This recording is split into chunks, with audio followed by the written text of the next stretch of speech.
and too very explosive at times. I don't understand why a man who's sane would have a nut living in their house for 5 months. Judge Judy. You are about to enter the courtroom of Judge Judith Scheindlin. This is Judge Judy. 22-year-old Joshua Garver and his father Gerald are suing Joshua's former landlord, Jason Wiseman, for the return of rent and a security deposit, harassment, and bullying. Order. All rise.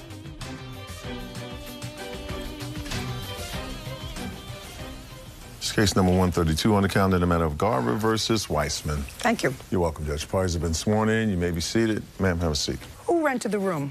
That would be you. Your first name is? Joshua. You are? Gerald, his father. How old are you? 22. When did you rent the room from the defendant?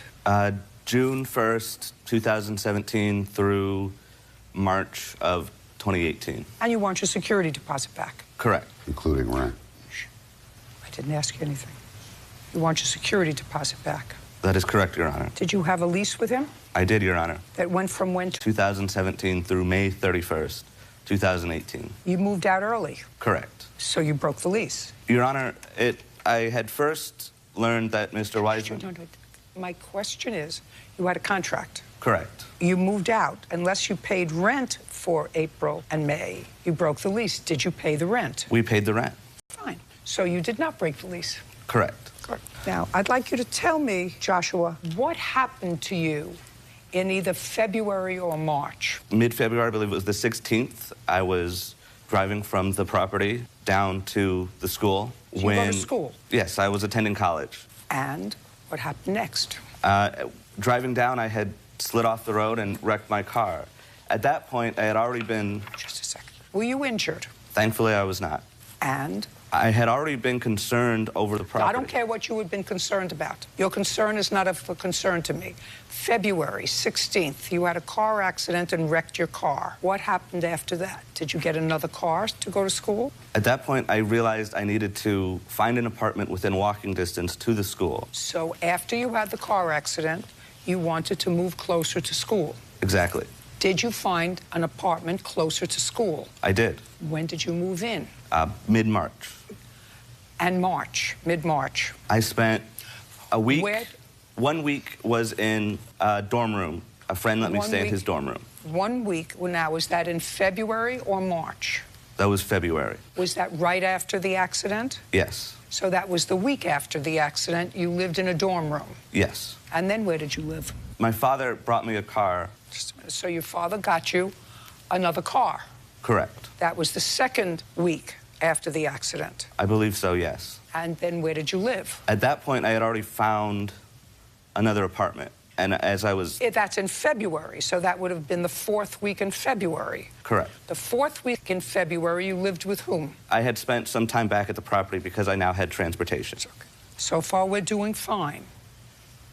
Got it? Yes. So the fourth week in February and the first 2 weeks in March, you lived at the apartment until you found accommodations closer to campus. Correct. On what date did you move into the new accommodations? I believe it was March 13th, Your Honor. We have it written down, though. Great. And then you paid rent through the end of your lease? Correct. How much was your security deposit? $475. How much was your rent? $475. Now, the plaintiff moved out of his room, the roommates. Yes. How many others? 3. So you had 3 other roommates. He rented a room. Yes. Do you rent or own the house? I own the house. You did not return, despite the fact that they paid rent, so they're not in breach of the lease. You did not return his security deposit. Do you want to tell me why? Yes. Go ahead. Josh had a temperament that would go from sullen to very explosive at times. I got a call from one of the other tenants that Don't tell me what anybody else said to you, okay, sir. Don't worry. Do you live in the house as well? Yes, I do. I want you to tell me why you didn't return his security. Put your hand down. I want you to tell me why you didn't return his security deposit. The why has to be because he either breached his lease by not paying you rent, which clearly he did not. He paid his rent, despite the fact that his father would like to have the rent back. And I understand that.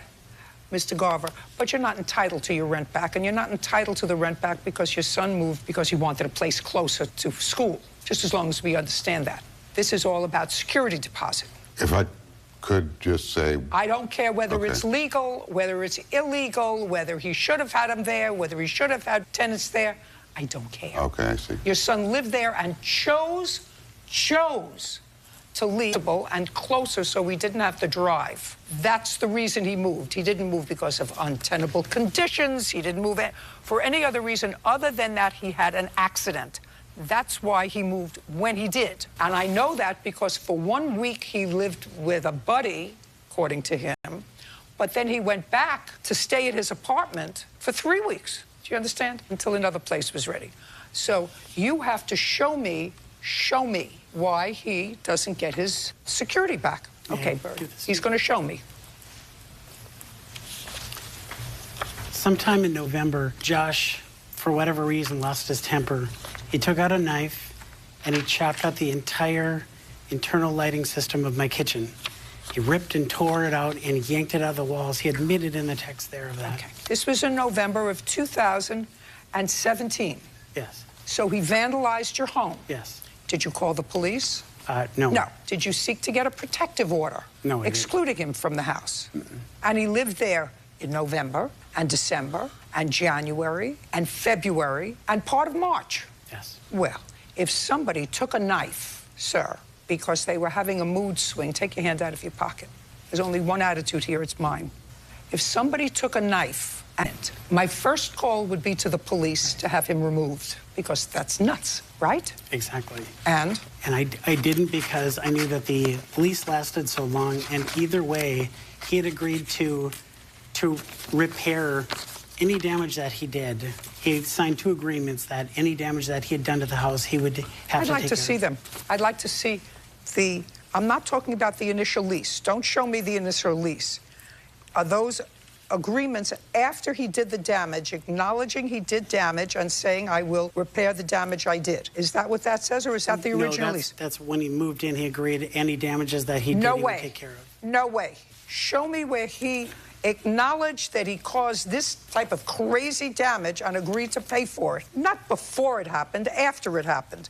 Because I don't understand why a man who's sane would have a nut living in their house for 5 months. Yeah, after the text where he admitted doing that, I sent him a letter saying, this is improper behavior, you're going to have to take care of this. His explanation was that the lighting system was melted and malfunctioning, and I said, if you had a problem, per the lease, you're supposed to come to me. Very good. You have to give him his security deposit back. What else? Well, he ripped the entire communication system out of... You're describing a vandalism. And I'm saying to you is if I had a tenant who, as a result of mood swings, which is what you're alleging, vandalized with a knife, which is the first thing that you showed me, the first call that I would make are to authorities to have them removed from my house, because I'd be afraid of what else they were doing.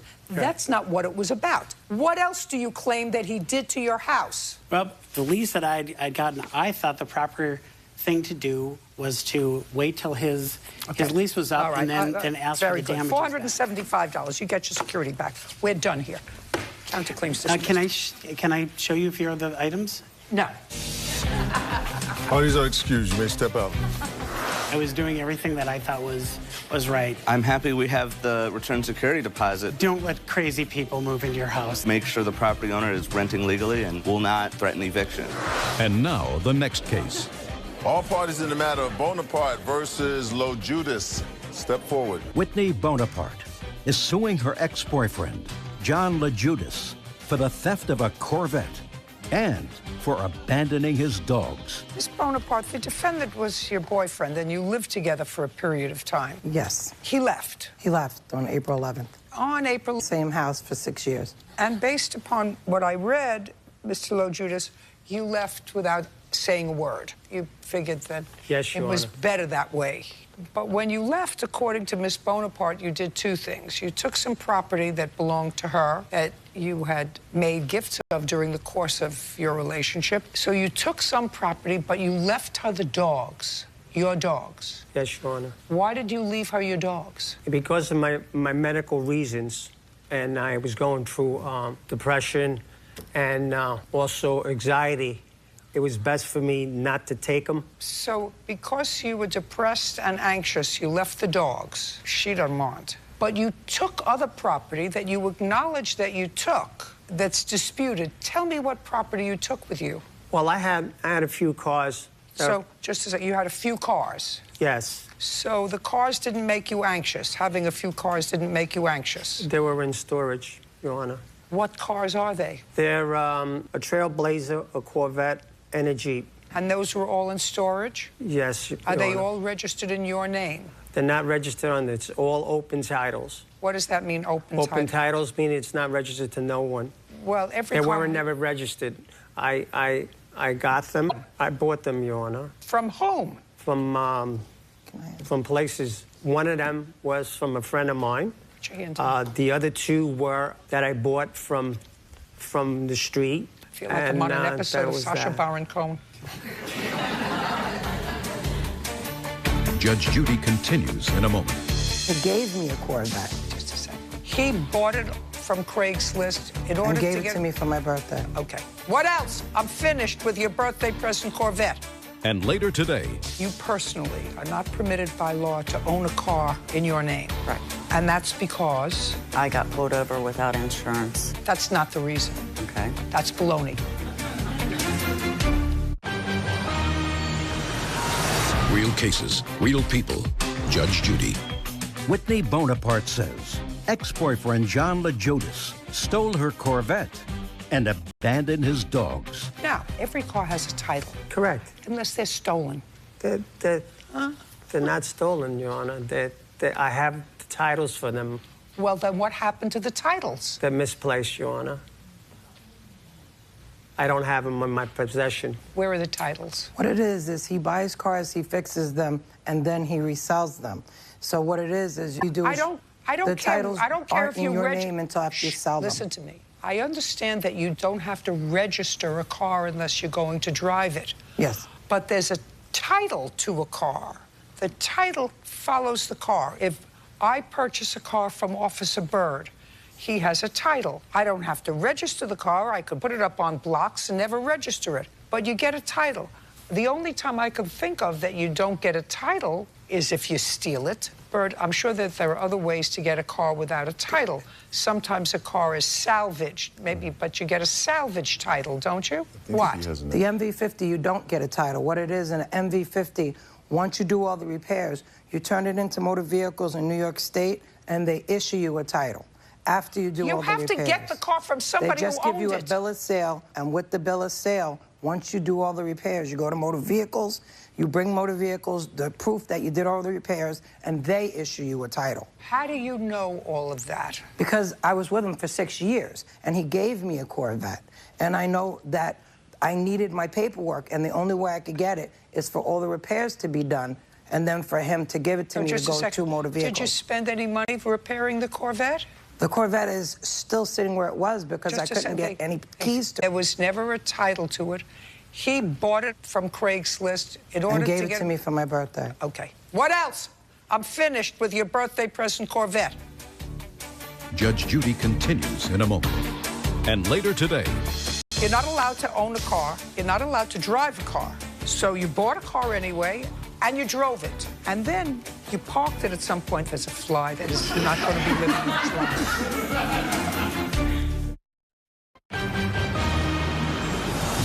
Real cases, real people. Judge Judy. Whitney Bonaparte says ex-boyfriend John LaJodas stole her Corvette and abandoned his dogs. Now, you want him to take the dogs back? They're his dogs. Just a second. Do you want him to take the dogs back? Yes, they're his. What kind of dogs are they? American Bully and King Corsa. Okay. When are you going to pick them up? At this point right now, I cannot take care of them. Well, then, Miss Bonaparte, he cannot take care of the dogs. Do you want to keep the dogs? I'll keep the dogs as long as he supports the dogs until he's able to get them. His dogs are really attached to him. I'm talking about, like, I have a video of his dog crying to be to him. He doesn't want them. He does want them. He doesn't have a place to live, he said, where he can't have them. So what's... When he gets a place to live, he can take them, but he can pay for them. That's it. I'll prepare an order. I would suggest that you support them. We're done here. Thank you. Thank you, Your Honor. Parties are excused. You may step out. We'll be friends for life. She's a good person. He is a person that took me through a hard time. We'll try to be friends again, you know? And now, the next case. All parties in the matter of Charday versus Hammert. Step forward. Phyllis Charday is suing her former friend, Shannon Hemmert, for selling a car that she paid for. Ms. Charday, this is your case, and then I'm going to tell you what your problem is. Okay. You are not permitted by law, you personally are not permitted by law to own a car in your name. Right. And that's because, why? I got pulled over without insurance. That's not the reason. That's not the reason. Okay. That's baloney. It's a lot more than that. Because if you get pulled over without insurance and you don't have insurance, what they do in every state is they say, show me proof of insurance when you come and pay the ticket for not having proof of insurance. If you show them proof of insurance, they either make you pay a fine or not. But you don't lose the right to own a car. Now, you want to start that again with me? You can't own a car in your name because... The only ticket. When you got how many tickets? This was the first one with no insurance. I have priors from 2002. So you have more than one offense? Yes. Okay, whatever. You're not allowed to have a car. So you bought a car anyway, and your friend agreed to put the car in her name and still let you drive. Yes. And you drove the car, which I'm telling you, not a smart thing to do. Because now you're liable for anything that happens with that car. You do understand that? Yes, ma'am. Because even if you have insurance on the car, if they find out she's driving the car and has an accident, they're going to disclaim because she's not permitted to drive a car. You got it? Yes, ma'am. All right, so that's not pretty smart of you. In any event, you're not allowed to own a car. You're not allowed to drive a car. So you bought a car anyway, and you drove it. And then you parked it at some point. There's a fly that is not going to be living much longer. Hmm? I like this one, actually. I like this one better.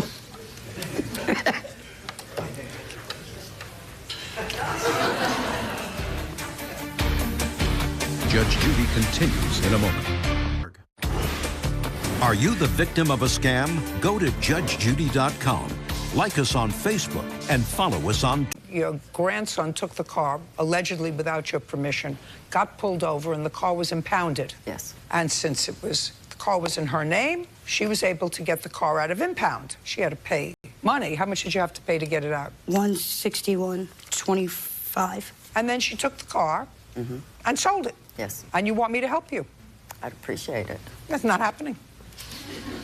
So I'm just out the money? You are. Okay. Courts aren't going to help you. If you start out by breaking the law, because there's a valid reason, which you're not telling me, which I'm not pursuing, because it's really not important. But if your infractions were such that you not only weren't allowed to own a car, but you weren't allowed to drive a car because you had no license. Right. And you did anyway. And what you're asking a court to do is to say, well, despite the fact that you were breaking the law, I'm going to help you. Courts don't do that. Not this court. This court doesn't do that. Now, was it nice of her to sell the car to somebody else? Not really a good friend. But what would have happened if your grandson, instead of getting pulled over, hurt somebody in the car? They would have taken away everything she owned, right? Right. So, you got what you deserved. We're done. Parties are excused. You may step out. Judge Judy continues in a moment.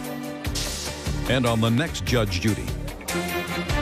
Probably on Judge Judy. I put out all this money and she profited off of it. I told her to come get her car, paid my impound fee, she did it, so she lost.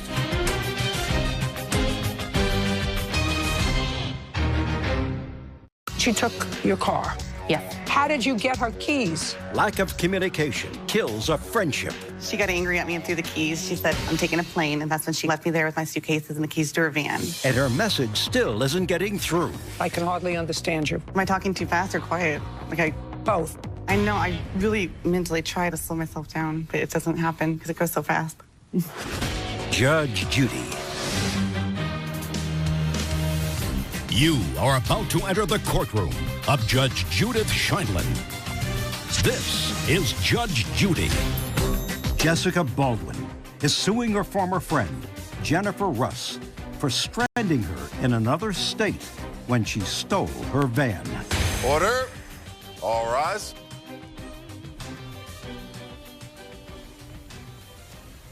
Yeah, it's case number 87 on the calendar in the matter of Baldwin versus Russ. Thank you. You're welcome, Judge. Parties have been sworn in. You may be seated. Ms. Baldwin, you and the defendant were friends. According to what I read, you either won or were entitled to a Carnival cruise. Yes.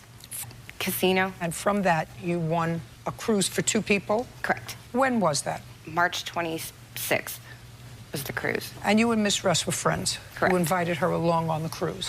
The cruise itself was taken care of, as well as the meals. All she was supposed to take care of were her own incidental expenses. So far, correct? Now, you live in what state? Missouri. And you had to pick up the ship in Florida? Correct. You and Miss Russ were driving? Yes. How long did it take you to get there? We left Thursday night at 11 p.m., got there about 10 a.m. on Saturday morning. Did you share the driving? Yes. Whose car did you take?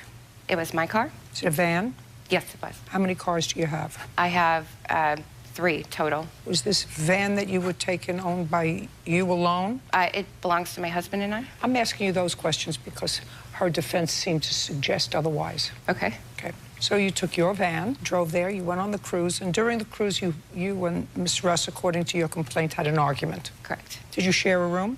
Yes, we did. How far into the cruise did you have this argument? I was on about 4 days in of the 7-day cruise. How come your husband didn't go with you? We have 2 toddlers, and I had asked her to celebrate our opening a tattoo shop together. So 4 days into a 7-day cruise, and then for the last... Or when we did, we had an argument. Was it over something silly? Yes. Like? I had approached her with wanting to do a promotion for when we were opening the tattoo shop, and she wasn't happy with that. So she walked off very upset, and every time we talked after that, it was an argument. Do you still have the tattoo shop? No.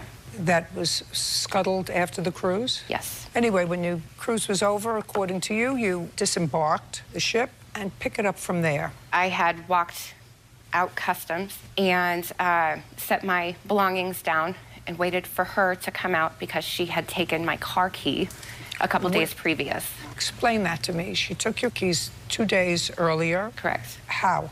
It was hanging around a lanyard on the wall, and I had gone out to actually call my husband because we were fighting, and I was upset. And I came back, noticed the key was gone, approached her the next morning about it, and she told me she took it because she was afraid I would leave her there. Anyway, you went through customs and? So I get through customs. She comes out, throws her belongings down, tosses the key at me. I put it around my neck, go to pick up my belongings to go to the shuttle to pick up the vehicle. And as soon as I bent over, she yanked the lanyard back off of my neck and told me, "You're not leaving me here." And then I walked off because I didn't want to get into a fight in front of customs, and crossed the way to go over to the shuttle. And then she got into a taxi and left. And she took your van? Yes. Forcing you to take a flight home, to do other things, which is what you're suing her for. Correct. Go. She's crazy. Oh, no, like, just a I'm second. sorry. Just okay. Your version. All right. Well, you got to start somewhere, though, and that's like kind of setting the tone for like. Let's go back. Okay. Because I can hardly understand you. Am I talking too fast or quiet? Like I talk really Both. fast. Okay. Both. All right. I can do this.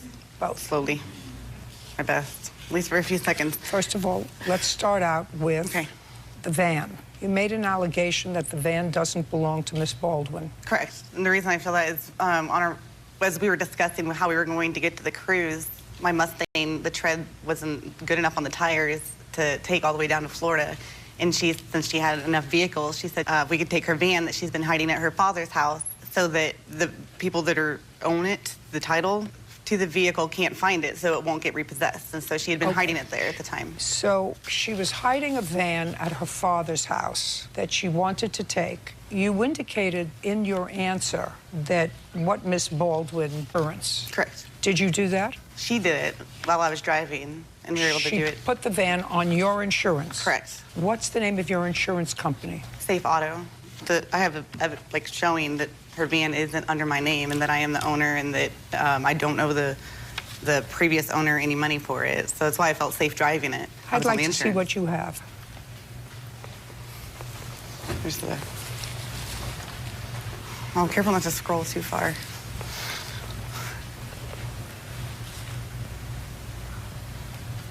Okay. Now, Ms. Baldwin, can you tell me why this van is insured by her insurance company? I don't know, because I had insurance through Geico. Now, what's the name of the company that holds the lien on the car? It's CPS, Consumer Portfolio Services.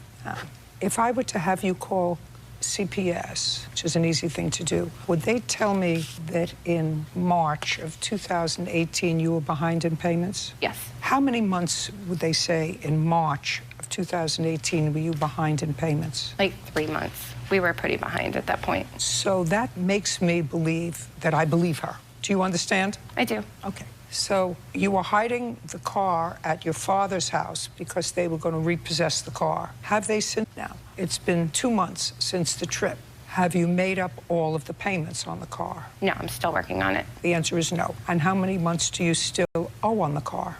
About 4. Could be 5. Could be. So it could be that you haven't made any payments on the car since you were on the cruise. Right. I've been out of work. I'm just letting you know, Miss Baldwin, that they're entitled to their van back. And it's parked at my home. Well, it wasn't parked at your home in March. Correct. We were just a second. It wasn't parked at your home in March. No, it was not. Yeah, you were hiding it.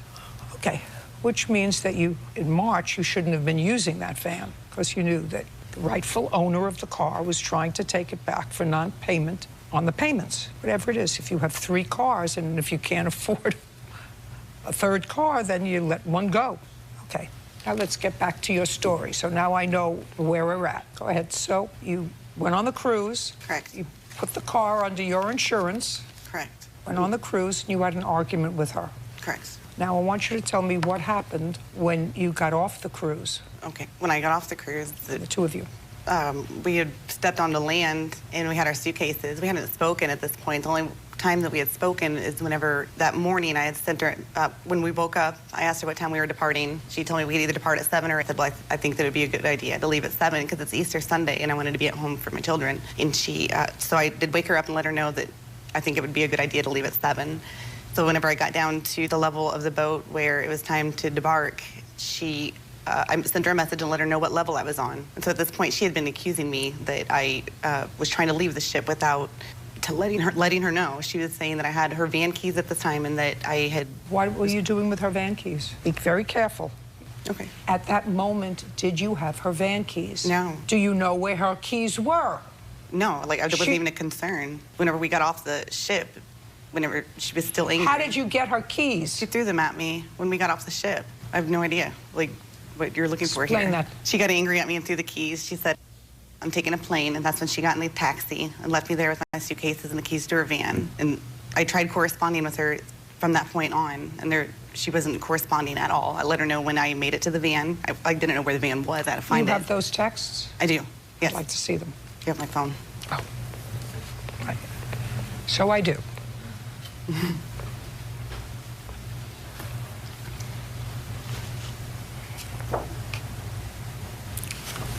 Which text are you looking for? I'm so sorry. There's a lot of stuff pulled up right here. She impersonated a police officer at one point, and so I don't know if I would trust her evidence.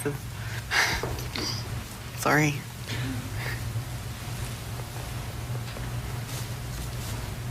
Actually, if I may, I just remember what you wanted.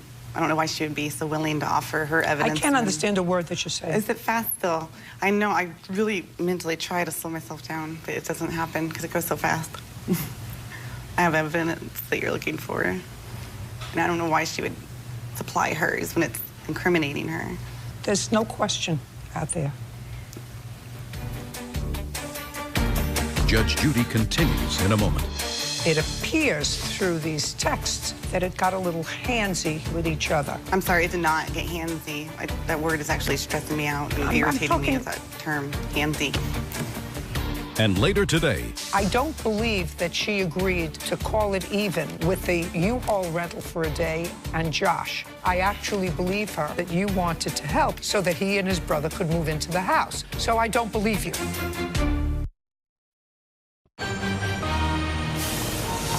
real cases, real people. Judge Judy. Jessica Baldwin says former friend Jennifer Russ stole her van. Okay, I read all of the communication between the two of you. Not everything is a court case.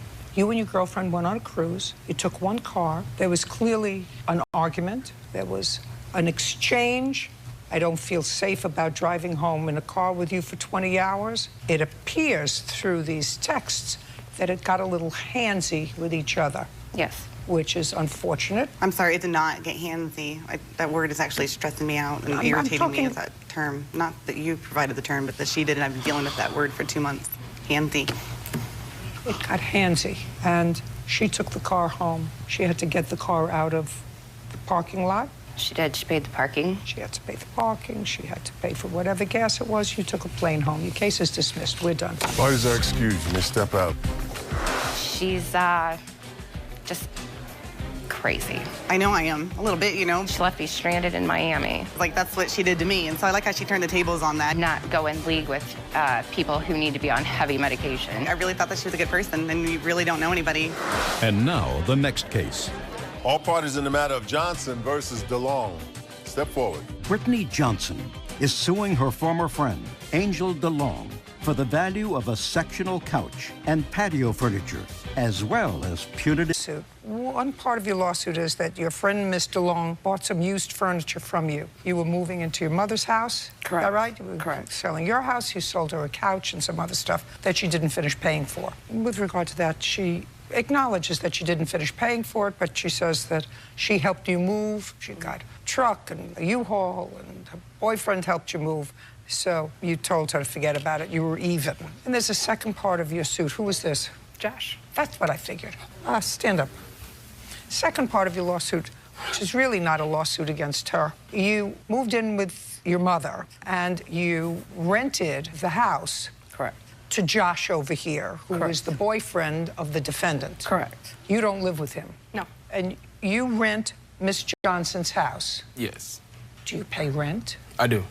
Every month? Yes. He did not pay for June, ma'am. She gave me an eviction notice on May 18th. Okay. So, no, I didn't pay. Okay. And when are you leaving? I'm looking for a place now. It's hard to move in a month. Did you pay rent in May? Yeah. So I paid on the 5th. So why did you evict him? Because they were actually smoking in the home, and the agreement was that, I was actually planning on selling my home. Okay, I got it. All right, I don't want to know. Listen to me. Josh. Yes. You have to pay rent if you live someplace. It's get and say I didn't like it because it had mayonnaise. I was current until she gave me the eviction notice. I know, but she gave you an eviction notice for a reason. And I'm looking for a place now. I don't want to rent her house anymore. Great, good. Sit down. I'm not dealing with this. That has nothing to do, as far as I'm concerned, with her. The only thing I'm entertaining is the furniture. Okay, you bought the furniture for how much money? We agreed on $800 in January. Okay, and what did you purchase? A couch? It was a sectional. Okay, and what else? That was it, just a sectional. And how much did you give her? I didn't give her anything. And you took possession of it? Yes. Okay, and? And we agreed that if I helped her move, I paid for the U-Haul, got my brother's truck, as well as got help from Josh to move her, that we would call it even with the couch. Okay. So how many days was the U-Haul rented for? I rented the U-Haul for 1 day. How much was it? $54.74. Which I gave her money back for that, Your Honor. Did you? I did. Yeah, the agreement was, because I actually had to work until 7, and the U-Haul place actually closes at 6. So the agreement was for her to rent the U-Haul, and then I would just give her the money, when we came back. And she actually offered to help me move, to help Josh move in faster, because his previous living situation had changed, and he actually had to be out. How did it change? Because the landlord mortgage, so it was going under foreclosure, and she actually got the water turned off. So they were living with no water. Who's the they? Him and his brother. Not true. That's not true. We had water. I don't know what she's talking about. Well, Angel told me they didn't have water. So. Stand. Judge Judy continues in a moment. Ma'am, that's not my text messages. Like, I can put your phone number in my phone and put Angel's name as a contact and have you send messages. Listen to me. I know that you can do that, but this came from you.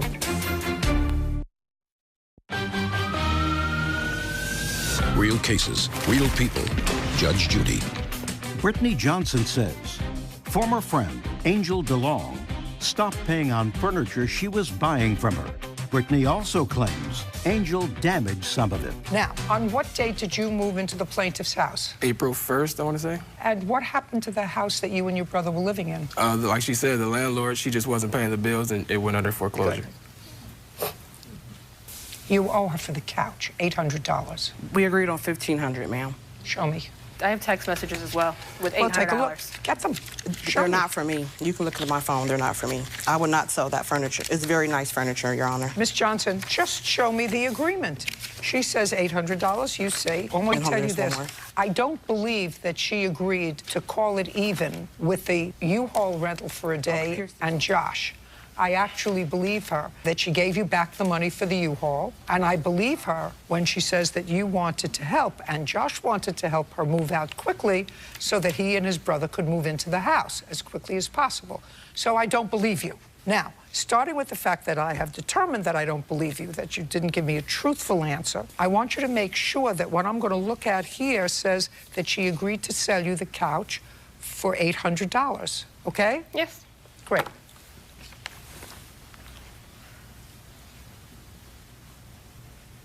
Okay, now I got it. So it was sort of halfway in between. You originally wanted $1,500 for the couch. And then you agreed to take $8. No, that did not come from my phone. And then you had a kerfuffle, probably because of Josh, and you said to her, you want to turn into a phony, nasty name.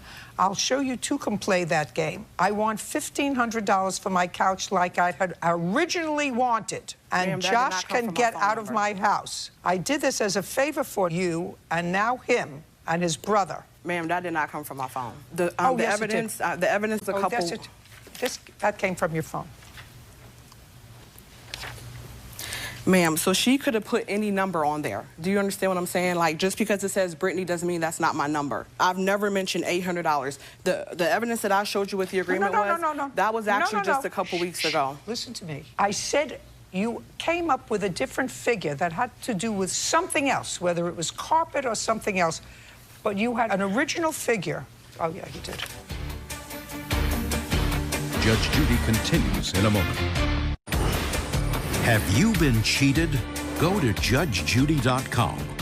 Like us on Facebook and follow us on Twitter. Okay. Ma'am, that's not my text messages. Like, I can put your phone number in my phone and put Angel's name as a contact. I know that. She didn't write and have you send messages. Listen to me. I know that you can do that, but this came from you. It did not come from me. Who else moved you? It was me, Angel, my mom, and then one of my uncle's girlfriends. What about him? He actually helped Angel move the furniture over to her house. He's never moved anything over to my mom's. I rented a U-Haul at 3 o'clock in the afternoon. She didn't get off till 7. Me and him loaded that U-Haul from 3 o'clock in the afternoon until 7 when she came home. He did not help move anything over to my home. Okay. Do you have your patio furniture Yes, I actually did get that back. So basically, the whole... No, basically, okay. And you don't want this, listen to me carefully, and you don't want the sofa back because you say she let her dog sit on it. Right, which Good. I have. Judgment for the plaintiff in the amount of $800. We're done. Thank you. Parties are excused. You may step out. Judge Judy continues in a moment. And on the next Judge Judy. I think it was fair. I don't think it was fair. It was the $800 that we agreed upon. We agreed on $1,500. Drama. It all started out of jealousy. Her boyfriend was texting me about the house, and she made it very clear that she didn't want him to text me. There is no friendship. Pick your friends very carefully.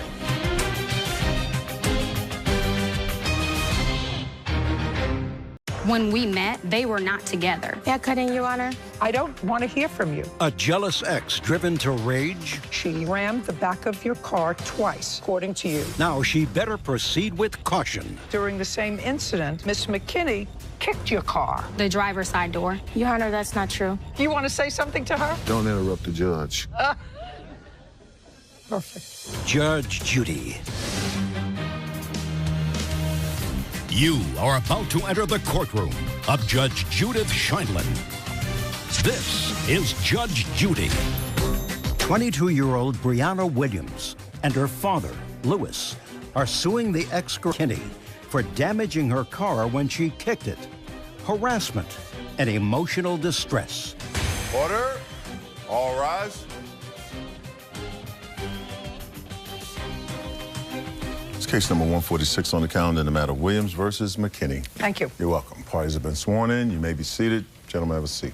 Your last name is Williams? Yes, yes. You are her dad, her father. And the car is in your name? Yes, ma'am. But you weren't present that day? No, sir. No, ma'am. Okay, so I don't actually need you standing up next to her. Yes, ma'am. Is this the boyfriend? Yes, this is my boyfriend, Jeffrey. Okay, Jeffrey. I'm going to ask you to stand up next to Miss Williams. This used to be your girlfriend. Yes. And you have 2 children together. Yes. And you are her Father. You're no longer a couple. How old are the children that you have together? My son, he's 5 years old, and my daughter, she's 4 years old. Did you and Miss McKinney ever live together? Yes. Until when? Until, I would say, 2016, like earlier that year, just for like a month. You lived together for a month, or you lived together? Yes, just lived together for a month in 2016. Your Honor, that's Yes. not true. He was staying with me for like months at a time, off and on. Off and on is not a family. Ridiculous. As well, he was staying with my family, with me and my parents before I was in my own residence. So he was there like for about Not like. 6. He wasn't there like anything. He was there for 6 months. And then? And then we moved to my residence, and he was there with me for a year and a half. And then full time? Full time, ma'am. Full time. From when to when? I moved back from Lafayette, Indiana in June of 2015. Just a second. You went to Indiana from where? I was living with my family and up until like June Not like. 20. I'm sorry. I'm living with my family. I was living with my family from June of 2014, and then I moved to Lafayette, Indiana. Who lives in Lafayette, Indiana? I had my own residence there. And where was he living? He moved with me to Indiana. Yes, from my. Is that right? No, that is not true. I resided as well in my own apartment in West Lafayette. Ma'am, that's not true. You had your own apartment there? Yes, in West Lafayette. Why would you move to Lafayette? I actually went to Ivy Tech Community College in Lafayette, Indiana. So you went to school there? Yes. Why did you Ma'am, move? can I? Shh. Why did you move there? Our son, Jeffrey Jr., and I got a place out there. Well, I mean, why did you move? I Did you moved move because I wanted to get my own place and get out of my parents' house. How far was it from your parents' house to Lafayette, Indiana? It was an hour-and-a-half drive. Well, that's a long... Getting your own place is one thing. Getting your own place because he's going to school there is something else. Ma'am, that's not true. He was not physically going to Ivy Tech in Lafayette, Indiana. He was going online, doing online courses. Just a second. So why did you move to Lafayette, Indiana, is my question. I moved to Lafayette, Indiana to get a start, to get on my own feet and get out of my parents' house. What did you do there? I got a job there, and I became an assistant teacher at a daycare center. For how long did you work there? I was there for a year up until I moved back this way to come closer to my family in June of 2015. Well, then, while you were there in Indiana, you had a second child. Right, that's where our daughter was conceived. Just a second. So you had a second child? Yes, Janila. And then you wanted to move back to your family? Yeah, I wanted to be closer to have support. Did you move back with her to where? Is your family? To my parents' residence. To what? Maryville. Where? To Maryville, Indiana, I'm sorry. Did you move back? No. You stayed in Lafayette? Yes. That is not true, Your Honor. I don't want you to interrupt. I'm sorry. Did you stay in Lafayette when she moved close? Like a month, and then I returned back. Months later, you moved from where to where? From Lafayette, Indiana to Maryville, Indiana. So you moved back to Maryville. Yes. So you were sort of moving along with her and your 2 children. Don't try to think of where I'm going. You'll never be smart enough, actually. Oh, no, I'm not thinking that at all. I'm not thinking that at all.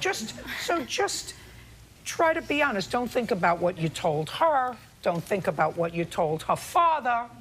Don't think about anything else. Just tell me the truth to my question. So you moved back to Maryville. Was she your girlfriend then? No. When did she become your girlfriend? Month and year? Month and year. And say it without a like. She became my girlfriend September 2016. That would be shortly after you moved back. Yes. And when she became your girlfriend, tell me where you met her. Where I met her? Yes, where... Don't repeat my question. Where did you meet her? That's English. I met her with her brother. Where? At a school. What school? Me and her brother went to Indiana State University together. Her brother and I went to Indiana State University together. Yes. That's what you meant to say? Yes. So you met her through her brother? Yes.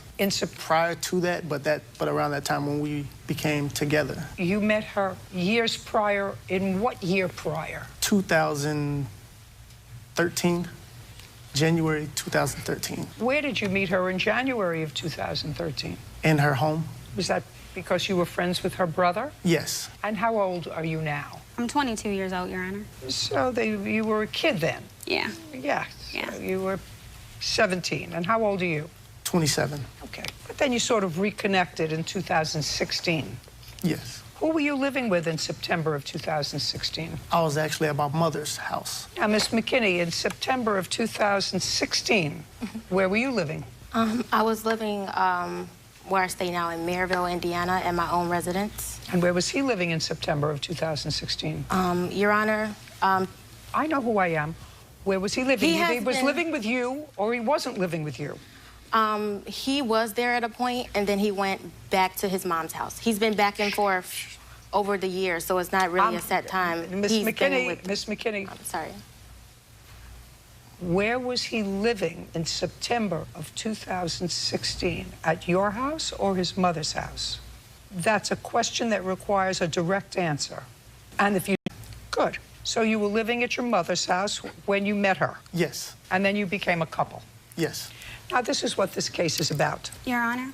What? Not to interrupt you, but me and Jeffrey have had a on Jeffrey and off. Oh, Jeffrey and I have had an ongoing relationship since 2013, that year. Well, Miss Williams, that would be foolish of you, because since 2013, he's made 2 children with the defendant. And Jeffrey's very fast. I mean, he goes to college here, he goes to online school, then he goes to Indiana State University. So actually, you don't want to tell me that you had an ongoing on and off relationship with him since 2013, because he and the defendant were clearly involved in a relationship that you should have known about. Yes, but when we met, they were not together. In 2013. I don't want to hear from you. In 2013? Yes, when we first met in January of 2013. He had a son already, the first child. Yes, but the second one wasn't born yet. Right, but that she was not pregnant in January of 2013. That make it even worse. Is your daughter a little bit stupid? I think so sometime. That's all.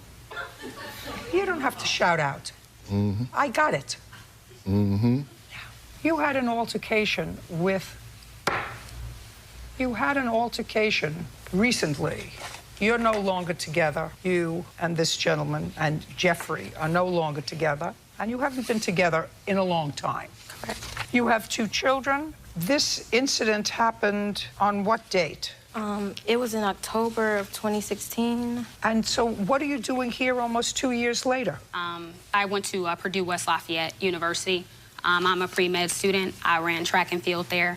I came home, actually. I want to know where you've been for 2 years. If what you're alleging is there was an accident. Yes. Just a second. It wasn't really an accident. It was on purpose. You were picking up Jeffrey. You were in your car that your father owns, and the defendant rear-ended your car. Now, her insurance paid for that, right? Correct.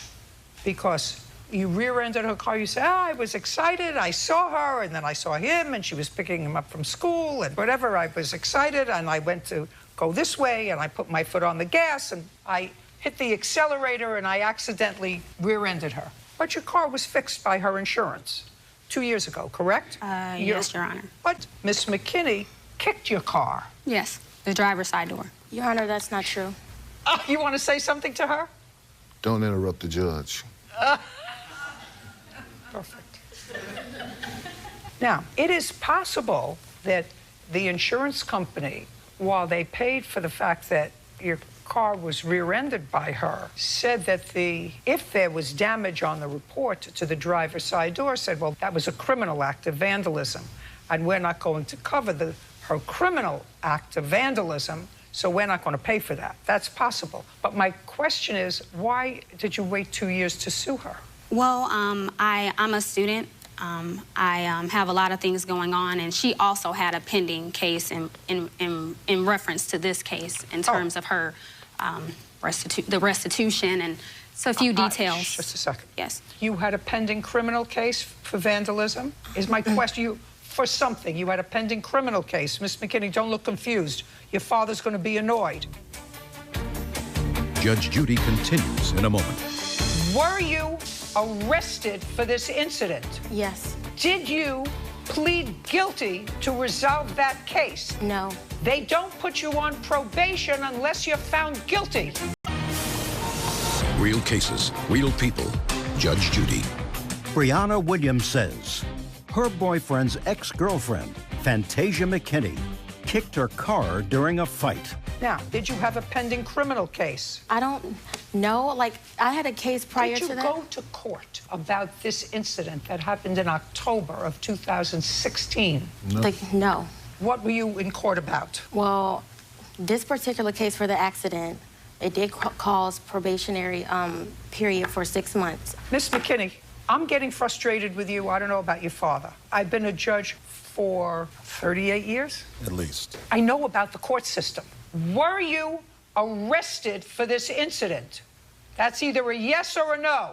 Yes. Did you plead guilty to resolve that case? That's either a yes or a no. No. Were you found guilty? That's either a yes or a no. No. What did they put you on probation for? It was for criminal recklessness, Your Honor. Criminal recklessness involving what date? October 24th, 2000. That's this case. Yes. They don't put you on probation unless you're found guilty. Well, it was an incident, Your Honor, and at the time... That's not an incident. There's no such thing. Plead guilty in order to resolve it, and you're placed on probation with restitution. Well, it was an accident. You're not placed on probation for an accident. Courts don't place people on probation for an accident. They may suspend your driver's license. They may say you're on a probationary period for your driver's license. You're not placed on probation by a court unless you plead guilty or found guilty. Probation is a disposition of the court, like jail. You get either jail or probation. Probation sometimes is coupled with restitution. Were you ordered to pay restitution? That's either a yes or a no. Yes. How much? It was $120, Your Honor. Did you pay it? Yes. Show the paper. I have the, Show me proof that you confirmation, paid the restitution. And the bottom one. And the bottom one. And I have, as well, to add with that, Your Honor, I have the records to show that I don't have any pending criminal. I don't care whether you have any pending criminal, whatever. You're not ordered to pay restitution and placed on probation unless you either plead guilty or are found guilty. This wasn't restitution. This was court costs. That was for that case, Your Honor. It was court costs. It's not restitution. Criminal recklessness. And this was a plea. You pled guilty to criminal recklessness. Plea agreement. That's what that says. Plea agreement. You signed it. Oh, I'm sorry. I was confused, Your Honor. I was just stating that. You signed it. The judge signed it. You pled guilty. Well, in my understanding, I was saying I wasn't guilty to intentionally causing the accident. Miss McKinney, then you're very, very confused. And your father will talk to you later because I don't have time to give you a lesson in common sense. Judge Judy continues in a moment. Do you see your children, sir? That's no, almost not an answer. Me and my lawyers are in progress of going to court. You still going to Indiana State University? I go to North Park University in Chicago. Take English.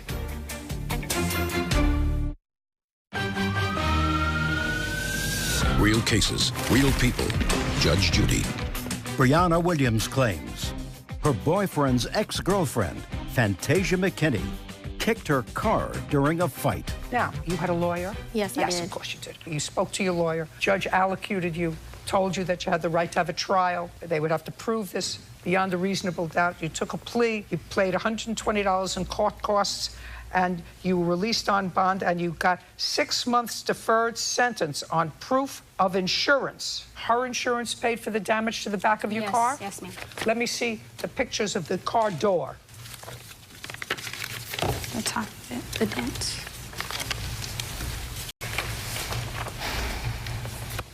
Let me see the police report, please. Yes, ma'am.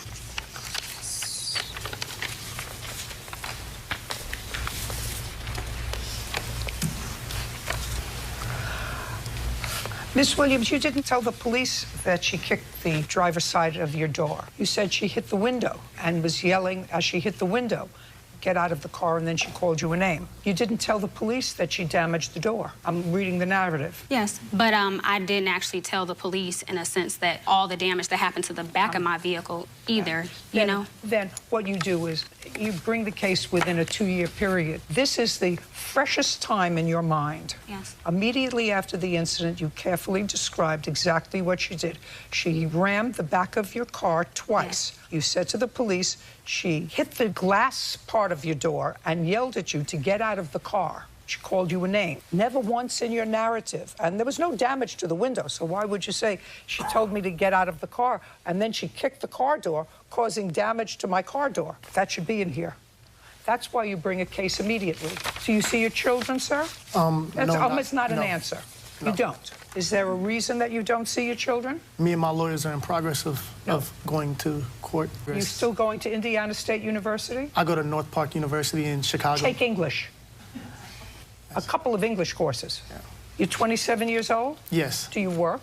I'm a college student working to make a living. So my next question to you is, how much support do you pay for your children? None. None. Did I hear anything from you? Sorry, Judge. Who's supposed to support your children? Me and my lawyers are in progress just due to the... Take English. I am in progress of doing that to make sure. I am in the process of... I am in the process of doing that right now. You have 2 children. Yes. They have to be supported. Yes. You don't want your girlfriend to support your children, do you? No, not at all. What? I graduate in December to make sure of that. Well, it's a good thing that they weren't on meat hooks, you know, in some freezer between the time you decided to graduate from college and now, without at least contributing to their support. If you make children, you have to support them. Yes. Yes, good. Judge Judy continues in a moment. Want justice? Go to judgejudy.com. Like us on Facebook and follow us on Twitter. What? I did many times to try to settle any type of way to pay Fantasia, but she was not reasonable in any type of way of wanting to accept anything from me. Unangry. You made 2 children with him. It's not their fault that it didn't work out. You made one and he didn't marry you, so you made another one. Not smart. And if now your father has the burden of supporting your 2 children, are you living with him? No, Your Honor. Who do you live with? I live on my own. And how do you support your children? By working. Who takes care of them? Myself alone. Well, how can you take care of them when you're working? They go to daycare, ma'am. What kind of work do you do? An assistant teacher at a daycare. The children go to the same daycare? Yes. No, I got it. We're done. Your case is dismissed. Why is that excused? You may step out.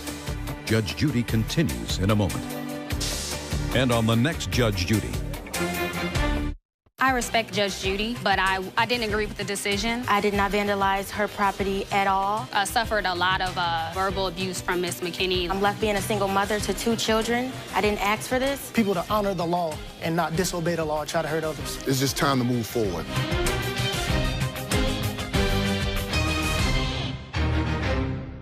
A hot real estate market was tempting. You wanted to go into the house flipping business. Yes, I did. You find houses to be flipped. Yeah. But the only thing building was the confusion. You gave him $5,000 for what? To purchase the house. It wasn't supposed to be like that. I have to tell you, it all sounds a little shady to me. Judge Judy. You are about to enter the courtroom of Judge Judith Scheindlin. This is Judge Judy. Alex Coley is suing Vlad Fedorov for the return of a deposit to buy a home. Order. All rise.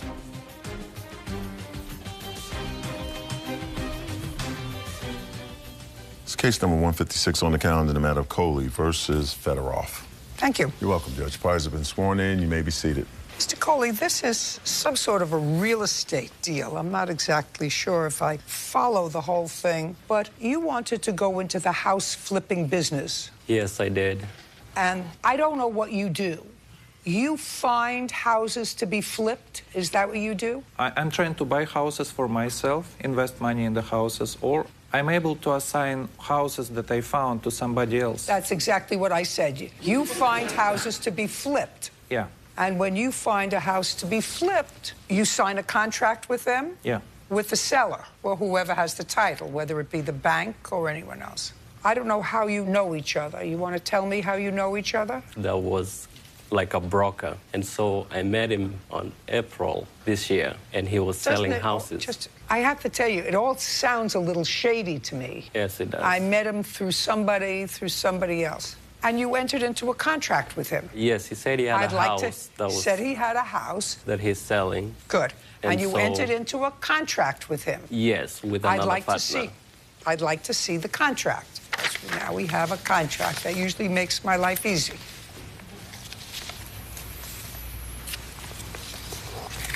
Yeah, that's it, yeah.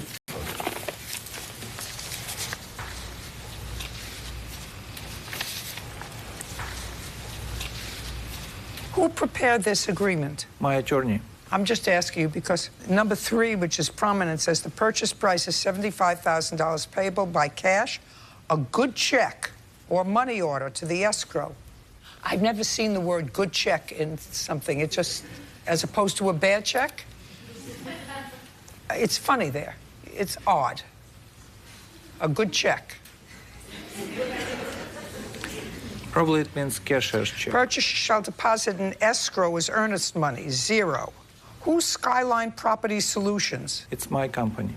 That was my partner. Your partner? Yeah, that we were getting into the deal with to buy the house from him. Okay, so you and your partner agreed to buy this house and bought his right to sell the house and gave him $10,000. It wasn't supposed to be like that. What it is was we were just buying the house from him, and we had to put the down payment. So the down payment was the $5,000 that I wrote a check to him, and then he was going to get a $5,000 from my partner. So just a second.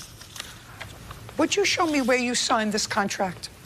I don't see anywhere where...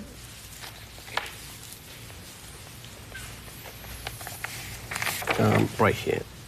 So, and then the $5,000 is there, and I have the payments that I wrote him a check for. No, I'm not... Oh, okay. Just first show me where his signature is. Right next to the $5,000. There's no contract. Your name isn't on this contract. Did you sign this anywhere? It doesn't say anything. Somebody agrees to buy something. Vincent. Who is who? Vincent is the owner of the house. You're in way over your head. Anyway, you gave him $5,000 for what? Because this means absolutely... To purchase the house with my partner. Okay. When were you supposed to close? In 30 days, and then in 20 days we canceled. Just a second. You gave him the $5,000 when? On April 21st, and he cashed it. 21? Yes, April 21st. You agree that you were given $5,000 as earnest money on April 21st of this year? Yeah, I agree. And you agreed to close property that you didn't own? Just a second. You agreed to close property with him on property that you didn't own? No, it's not this way. I agreed with the owner that I wanted to buy the property within 30 days, or I had the right to assign it, basically sell the contract. That's what I did to him. He bought the contract from me for $10,000. $5K been paid at the moment of signing of that assignment agreement, and another $5K from escrow. That's where it's supposed to come from at the day of closing. So he basically bought rights from me to buy this house. So he bought rights from you to buy your rights and gave you $5,000. Right. Now, 20 days later, tell me what happened. 20 days later, he said they have somebody else buying the house. The deal wasn't going quick enough for me and my partner, and so you can get out and we'll get somebody. Could get out and get somebody else in? Yes, get out of the contract, and then he'll get somebody else in to buy the house. So then I'll be out, and he'll give me the $5,000 because the funding was taking too long. And so... Oh, you mean your funding was taking too long? Yes. But on what date was that? You must have some emails back and forth. It was 20 days later that we canceled the contract. Show me. All you have to do is show me. Don't give me a whole lot of paper. Show me the date where he said to you, it's taking too long. I never said that, by the way. He's got to show it to me. So this was on 5/9/2018, where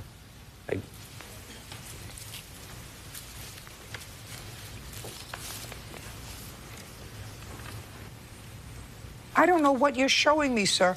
I want to see proof that he told you that your deal wasn't going fast enough and he was going to sell the deal to somebody else. So that was the paperwork that I received, but we did talk on the phone over that, over the fact that we weren't getting funding fast enough and there was somebody else that was coming in to buy the house. And so they told me they're going to get somebody else to come buy the house, and so that way they can... I'm going to make this very easy because this is all... And he doesn't too even much have of a a really... If you wanted somebody with a real estate license, you wouldn't ask your buddy to hook you up with somebody. That smells from a scam. Now, was this house sold? No. Does Mr. Vincent still own the house? Yes. Is it currently on the market? No. When was it taken off the market? What month? It must be May somewhere. Just a second. Think before you answer. When was it taken off the market? Officially, it's never been on the market. I found... Just a second. Officially? It never been on the market? Never. Does Mr. Vincent live there? Yes. With whom? Himself only. How big is the house? 1,300 square feet. And what kind of work did you do for Mr. Vincent? Okay. I advertised my business in Spokane, and he called me. He found me, actually, and he wanted me to buy his house. He wanted you to buy what month and year? April 2018. 2018. You're a scam artist. He gets his money back. You're a scam artist, probably with Mr. Vincent. Judgment for the plaintiff in the amount of $5,000. We're done. Parties are excused. You may step out. I knew he was kind of like that. He was a scammy kind of guy. The person contacted me, and the house officially never been on the market, that I will buy the house or I will assign the house. And I couldn't see the house in the market, and we didn't buy it. That was kind of a red flag for me. I don't think I'm guilty. I don't see I'm doing anything wrong, actually. I'm not gonna do this kind of deals anymore. And now, the next case. All parties in the matter of Gibson versus Abramson. Step forward. Catherine Gibson is suing Harold Abramson for damages after his dog mauled her. Miss Gibson, you were mauled by the defendant's dogs. Yes, ma'am. On what date did this happen? May 5th, 2018. And it happened on the property that belongs to a friend of yours. Yes, Who is that? Her name is Cindy Weaver. And Mr. Abrahamson, you live on Miss Weaver's property. You're the handyman? Used to be. Yes, ma'am. I actually built the house. Were you on May 5th, her Yes, handyman? Not a handyman. I was living on the property, though. What were you doing there? There's a residence in the back of the property that I live in. You rent? Yes, ma'am. So you were a renter. How much rent were you paying her? $400 a month. How long had you lived there? 5 years. When did you move out? I haven't yet. I still live on the property. And where is Miss Weaver? She's in the main house. Other than renting the property, do you do any work there? Occasionally, yes, small stuff. For that? She doesn't give me cash for it. No, ma'am. Fine. So you are purely a renter? Yes, ma'am. Okay. Judge Judy continues in a moment. You pay her $400 a month to live in your house. Yes. That's where your dogs have to be. Well. In your house. We're supposed to keep them in control so that somebody doesn't get almost mauled to death.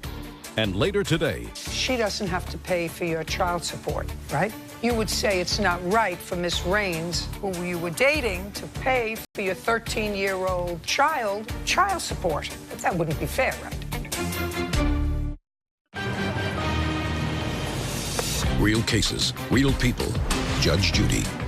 Catherine Gibson is suing Harold Abramson for damages after his dog mauled her. Now, other than renting the property, do you do any work there? Occasionally, yes, small stuff, not really handyman stuff, helping Does out. she pay you for that? She doesn't give me cash for it, no, ma'am. Fine, so you are purely a renter. Yes, ma'am. Okay. How many dogs do you have? 3. What kind? The dog in question is a pit bull Rottweiler mix. And the other 2 dogs? The other one is a... Sit up. All the way up. I can hardly tell you're panting. The female is a blue pit bull, blue Great Dane mix, 50-50. And then they have a child together, who's about 6 months old. Now, on May 5th, one or more of your dogs attacked Miss Gibson. Yes, ma'am. If you're a renter and you have pit bulls or Rottweilers, you should have renter's insurance. If they'll give you renter's insurance, you're responsible for her injuries. Your dogs were roaming free. They weren't under your control. End of story. You're a renter. She was visiting a friend. They're not allowed to roam around free and bite people. That's a simple rule. You have 3 big dogs. They're supposed to be under your control. Ma'am? What? I feel like they were under my control. They're on the property. This is a fenced property. No, listen to me. I wasn't aware that this woman was visiting. Who cares what you were aware of? Is what you're telling me the house that you live in is fenced. Your little house is fenced. Is that what you're telling me? There is a fenced in back, but that's not where they were. That's, of course, because she didn't go into your property. You're a renter. It's one piece of property. No, sir. You're a renter. You're not a handyman. That's what you just told me. You're strictly a renter. House is under your control because you're taking care of it. You pay her $400 a month to live in your house. Yes. That's where your dogs have to be. Well, in your house. Your Honor. And if they're outside of your house, they have to be under your control. Your Honor. On Cindy Weaver's property is not in your control. Your Honor. What? Cindy Weaver was aware that these animals roamed this 4-acre parcel. Just pay careful attention to me. Yes, ma'am. You can't tell me what Cindy Weaver was aware of because that calls for the operation of the mind of another person. Yes, ma'am. That is impermissible in a court of law. Yes, ma'am. I'm telling you, you have 3 big dogs. Okay. They're what about supposed a conversation? We're supposed to keep them in control so that somebody doesn't get almost mauled to death. Right. Judge Judy continues in a moment. And later today. What else do you think he owes you for? Your Honor, after he got out of jail, we went on a trip. I don't care about your trip with him. Did you sleep with him on the trip? I did. I don't care. But what's next? Real cases, real people. Judge Judy. Catherine Gibson, after his dog mauled her. Now, you have photographs of your injuries? Yes, ma'am. I'd like to see them.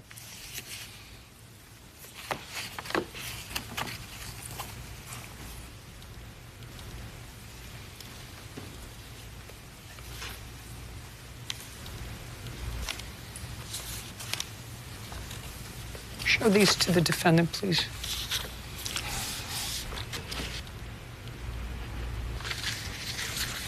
I have conversations, Mr. Abrahamson, with people who act responsibly when they have potentially vicious dogs. Judgment for the plaintiff in the amount of $5,000. We're done. Thank you. Parties are excused. You may step out.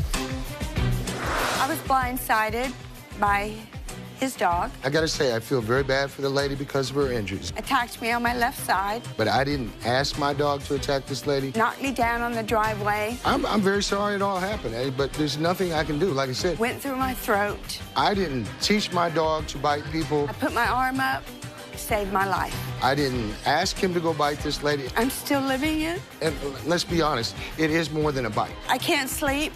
I feel like he had been provoked in some way. And depression and PTSD. Because it's not typical for him to act like that. Parties in the matter of Raines versus Roberts. Step forward. Natasha Raines is suing her ex-boyfriend, Kenny Roberts, for bail, jail expenses, hotel costs, and rent.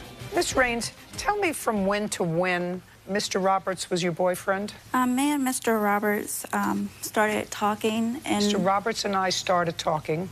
Mr. Roberts and I started talking October of 2016, Your Honor. And when did you stop talking? We stopped talking, I would say, September of 2017. Now, between October of 2016 and September of 2017, you say he owes you money. Tell me for what specifically? Judge Judy continues in a moment. Want justice? Go to judgejudy.com. Like us on Facebook and follow us on Twitter. Now, between October of 2016 and September of 2017, you say he owes you money. Tell me for what specifically? Mr. Roberts owes me money for posting his bail. Now, let's start with that because it's the only actual thing that I'm interested in. Bail. Now, Mr. Roberts, You were arrested, and your bail was fixed, and it was for back child support. 2013, they were supposed to have been thrown out. From child support? Yeah, child support. How many children were you supposed to be supporting? 1. How old is that child? 13. What was the amount you were supposed to pay each week? At the time, it was $281. Per week? Every 2 weeks. And how much did you owe? I don't owe anything now.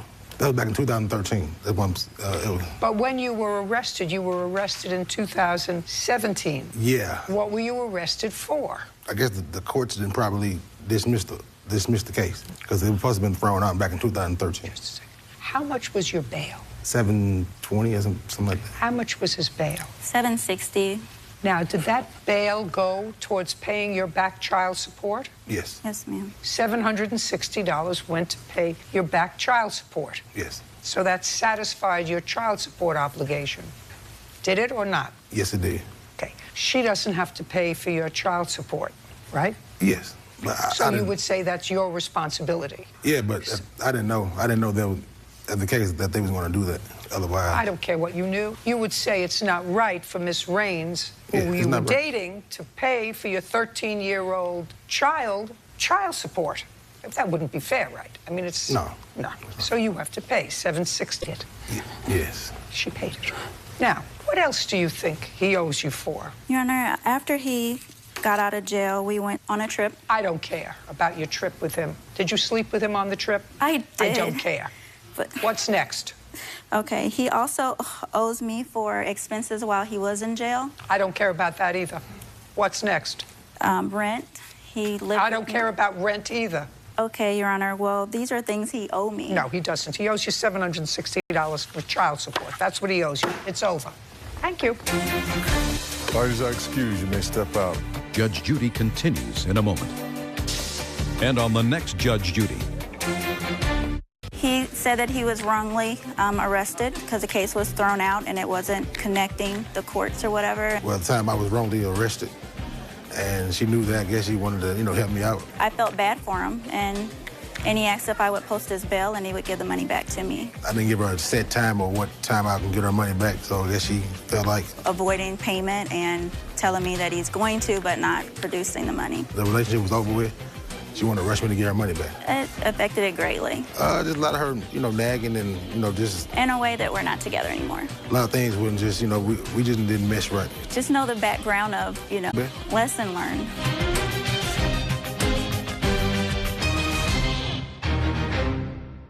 They spent years as close neighbors. You had been friends? Yes, ma'am. So I thought we were. She was a nice person, but when I got to know her, I've seen the real her. Now, being next door is too near. These are things that you put up, and she took them down. Cut them down. They've been up there for 5 years. Sorry, Judge, sorry. You've got a lot of attitude for somebody who has I'm so sorry. No, you're not. She just a lied second. on me. You're not sorry at all. Judge Judy.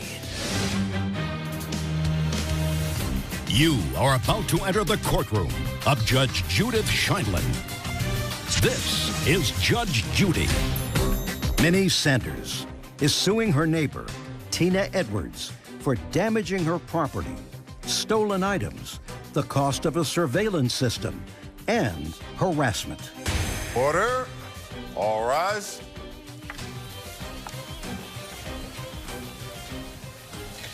It's case number 145 on the calendar in the matter of Sanders versus Edwards. Thank you. You're welcome, Judge. Parties have been sworn in. You may be seated. Ma'am, have a seat. Miss Sanders, how long have you lived in your home? For 9 years, Judge. And how long has Miss Edwards been your neighbor? For 9 years. She was there before I moved in. How long have you been there? 10 years, ma'am. And harassing you and destroying your property. When did that start? That started, Judge, around January of 2017. What happened in January of 2017? The first incident was a friend of mine gave us gift cards. Gave who a gift card? Tina and myself. We purchased. So you were friends? Yes, ma'am. You had been friends? Yes, ma'am. So I thought we were. So we were neighbors. A friend, well, not neighbors, but friends. Yes, because I consider that. If somebody brought the two of you a gift card for you to... We bought the gift cards. So you bought a gift card? Yes, ma'am. And bought... For how much? For $200. Do you remember something about a gift card? I don't remember. Yes, ma'am. I do. You remember something about purchasing a gift card. That part I don't remember. You don't, perfect. I you just don't remember just a second. You don't remember it. No, ma'am. Good. So do you remember it? Yes, ma'am. You want to tell me what happened? She doesn't remember it. Yes, ma'am. I bought the gift cards. You bought a gift card for $200. One for her for $100, myself for $200. Okay. And I had one more card for $400. I made a mistake and gave Tina the $400 card instead of the $100 card. Okay, for Christmas. For Christmas. When did you give it to her? It was like the month of December because her kids were coming to town. Okay, so you were going to give her $100, but you gave her the $400 yes, one instead. And then what happened? And I wondered what happened to the card. I looked back, and it's like Tina couldn't have been spending a $100 card because when she bought this pair of shoes, I realized what had happened. I didn't confront her. I just kept it in my head and watched her. She bought a pair of Timberland pink boots that were $99. The next week, Tina shopped all week. We're neighbors right by there. I see every time she comes. And she comes to my door and shows me what she bought. So it's like if you bought the Timberland boots, then you bought pots, then you bought your grandkids' toys, then you bought a toilet for $100. Okay. So you thought you had given her the wrong gift card. Yes, ma'am. Did you have the $100 gift card? Yes, ma'am. So that was still in your pocketbook? Yes, ma'am. But you didn't confront her with it? No, I didn't. No, I didn't. All right, well, that was a mistake. If you would have said to her, then, listen, I meant to give you the $100 gift card. But she knew. I told her Don't tell me what she knew. Oh, I mean, I gave her $100. I was telling her, I'm giving you a $100 gift card. Okay, so it's your bad. You didn't tell her that you had made a mistake. She went and spent it. So that's what started in December of 2017. Yes, that's your recollection. Yes, ma'am. Court. Okay. So then I told her we're not going to do any more money business together, okay? I'm not going to loan her any more money. Judge, I was loaning Tina every month because I knew she was Section 8. I knew she was low income, and I do try to reach out and help, okay? So you were loaning her money? Yes, ma'am, every month. She'd pay me back. Okay. You said that here, that you would loan her a couple of bucks, but she would always pay you back. Mm-hmm. And then? And then I told her we weren't doing any more money business, and that's what started all the ugly stuff. So then you said, I'm not going to lend you any more money. Exactly. And then what happened? I bought a purse. In other words... You bought a purse? Bought a purse for Tina. I didn't buy the purse for her. I loaned her my $100. Counterfeit. Shh, just a second. Sorry, Judge, sorry. I loaned her my $100 to purchase the purse. I wasn't selling the purse. I loaned her $100. When I gave her the $100, she bought the purse, and then later on she wanted to tell me it's counterfeit. I wasn't selling purses. I'm looking for my $100 back. Next. Okay. I don't want to hear anymore. Okay. About the purse. Okay. On to the next thing. That's the next thing. On to the next thing you're complaining about with her. Okay, the next thing is I opened my door one day. Heard this noise out there, like somebody dropped a bottle or something. I opened my back door, and Tina's cutting down my mobiles off of the, I had an awning put up from her door to my door to keep the sun. She cut all these here down and and put a hole in my bench. And here's the bench. Oh, my God. Oh, you mean these things? Yes, ma'am. These are things that you put up? Yes, ma'am. And she took them down? Cut them down. And you saw her cutting them down? Yes, ma'am, as opened my door. Okay, and when did you see her cutting them down? That was in December. I mean, that was in January. I'm sorry, in January of 2018? 2017 is when this happened. No, it had to be January of 2018 because you got the gift cards in 2017, in December of 2017. I got the gift cards, and got the gift cards in December of 2017. So this had to happen in January of 2018? Yes, ma'am. I'm sorry. Okay. You opened the door and found her cutting them down. Yes, and What's then next? I immediately called the police. Okay. Well, before I did that, Judge, I went down my steps. I asked Tina, what are you doing? I won't use the words I used. And she said, I got tired of looking at them. I put some new ones up. What are you doing cutting down my stuff? Before that, They've been up there for 5 years. You know, you've got a lot of attitude for so somebody sorry. who has I'm so sorry. No, you're not. She just lied on me, Your Honor. Just a second. You're not sorry at all. I apologize. You're just a second. But you're not really not sorry. Attitude. I'm sorry, Your Honor. Miss Edwards. Yes, ma'am. Few questions. You don't remember anything about the gift card, I do so I remember can't ask. something. I remember the gift cards. I don't remember the amount paid for the gift cards. Just a second. Do you remember she gave you a gift card? If Yes. you don't remember, You remember she gave you a gift card. Yes, but I gave her the $400 gift card back because she told me it was a mistake, and I gave it back to her, and she gave me the $100 one. She is lying. Fine, just a second. What did you give her? Do you get where I'm going? Christmas. You remember she gave you a $100 gift card. What did you give her for Christmas? She gave me a $400 gift card. Pay attention. I am. Now you remember she gave you a $100 gift card for Christmas. She had given you $400 one. She said did. You gave it up. Speaking. You gave it back to her and said that she gave you a $100 one. My question to you is a simple one, and I'm speaking English. Yes. What did you give her for Christmas in 2017? I don't Think remember. careful. Okay, so let's say if you don't remember, you gave her zippity-doo-dah, nothing.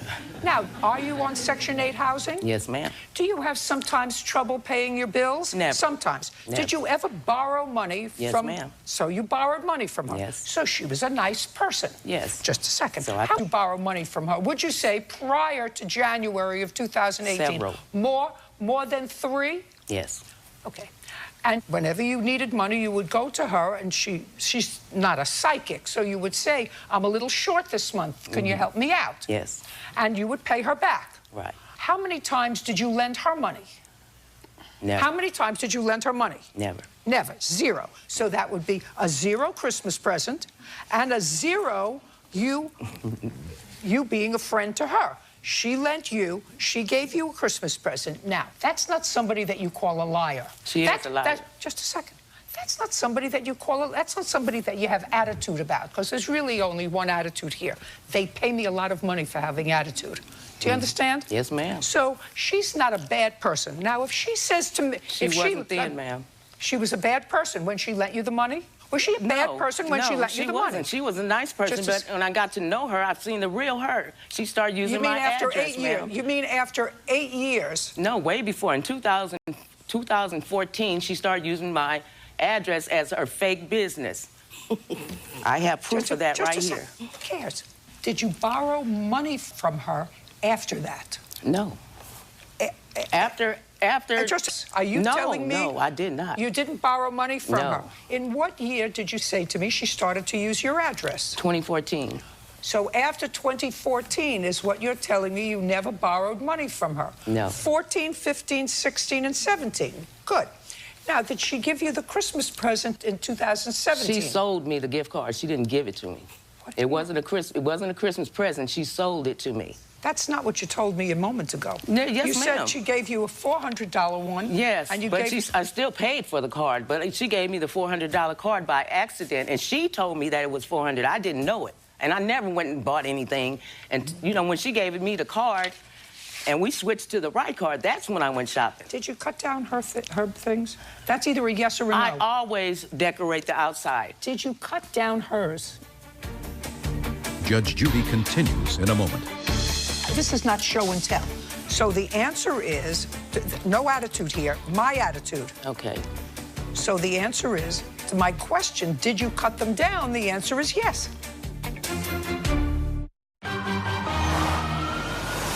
Real cases, real people. Judge Judy.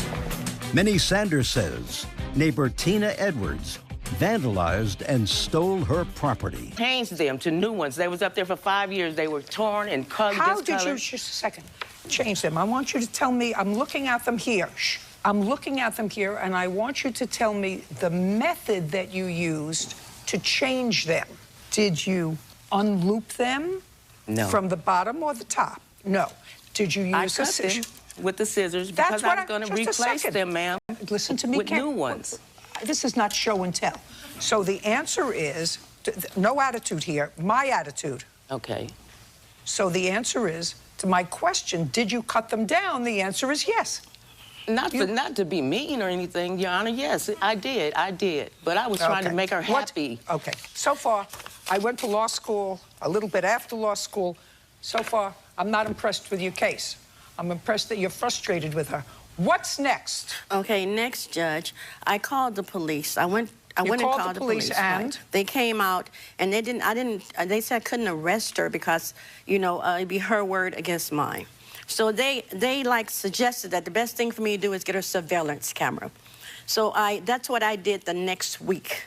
You know, because the manager... Tell me what the police said. So the next thing you did, after you saw her cutting down your decoration, you got a surveillance camera. Yes, ma'am. And? And she started calling the owner of the building, saying I was violating her privacy. Because you pointed the security camera towards her door. No. Shh. Oh, yes, ma'am. And they made you take it down.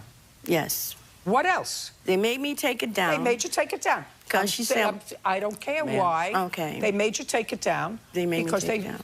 The management made you take it down because you weren't supposed to put it there. What's next? No, the management came and saw it and told me it was okay for me to have it.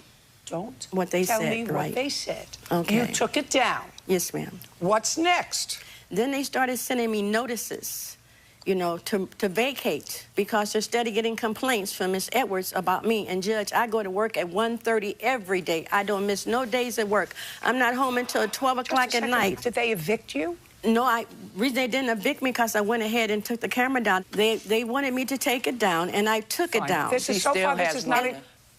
She see what I mean? You're not. I'm sorry.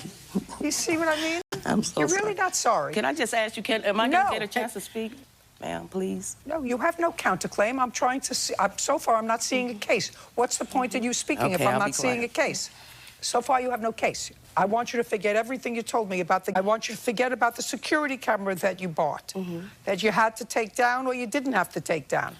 What's next? I cannot enjoy my own patio for her and her guests sitting out there. They don't sit in this chair of hers that she wanted put up. They sit right in my door in my furniture and talk about me all while they're there. And what they're going to, somebody named James, they're going to get to come over. He can take this down. He can do this to her.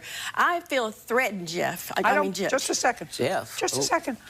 Listen Judge. to me. Listen to me. I don't necessarily blame you. I can tell she's a woman that has a bad attitude. Yes. Shh. Sorry. You're going to have to move. Judge Judy continues in a moment. And later today... So you made a handsome profit. Yes and no. No, that's neither the yes or no. You made a handsome profit. If you tripled your money, that's a handsome profit. It depends. It depends on nothing. You sold the property. You made a profit.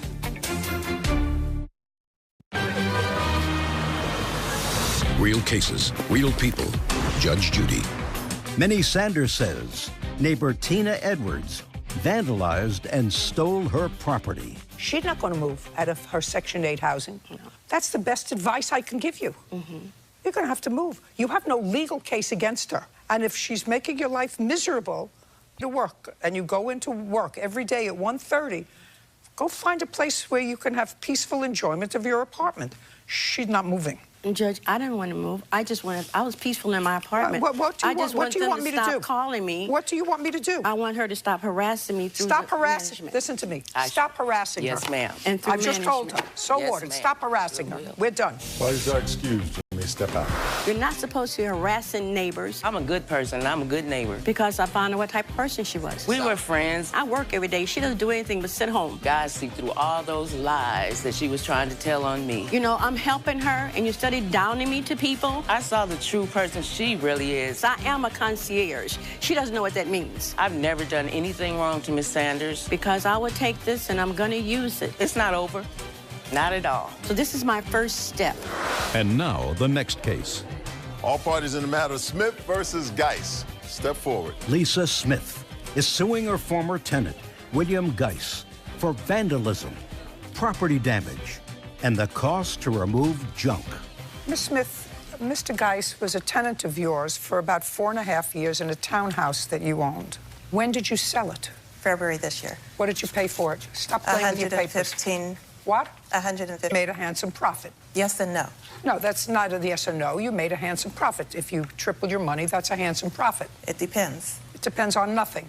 So this is what you're suing him for. You moved out when, sir? I moved out on September 30th. And what you're suing him for is $5,000 because you claim that he caused damage to the place. Correct. You have no cause of action.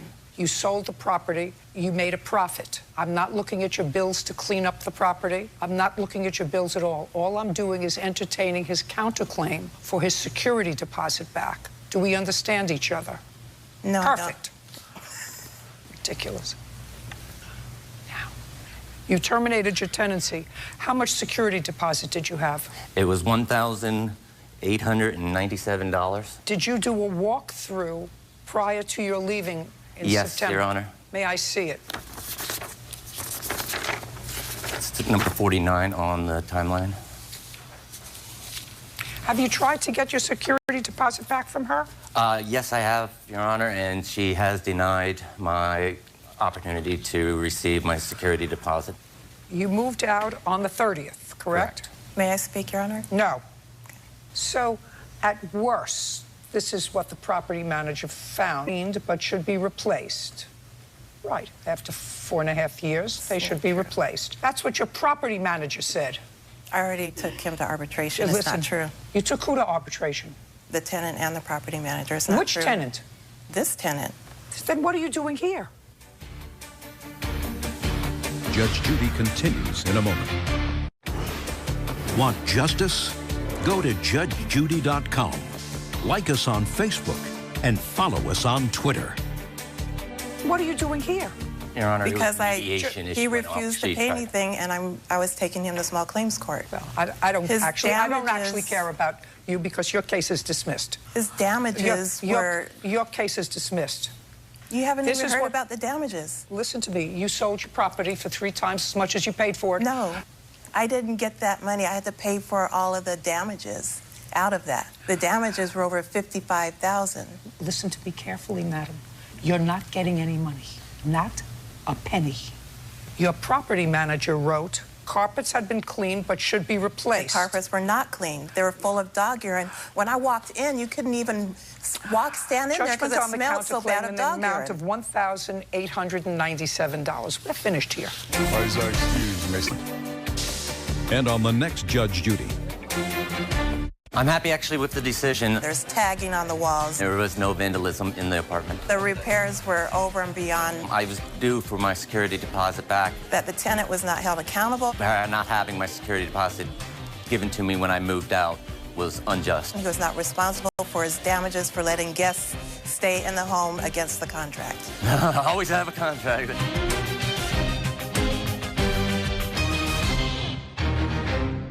Some employee sold Mr. Winston a fish tank, almost $4,000. The deal was dead in the water. He called and said this fish tank is defective and he has scratches on it. Within one day, I called. They sort of played around with you for a month, hoping you would go away. Then a fishy response. You were promised a new tank within a week and you didn't get it. Correct. You should not have sent a defective tank to begin with. Judge Judy. You are about to enter the courtroom of Judge Judith Scheindlin. This is Judge Judy. Aquarium store operations manager Simon Palafox is suing customer Ronald Winston for the value of a custom-made fish tank. Order. All rise.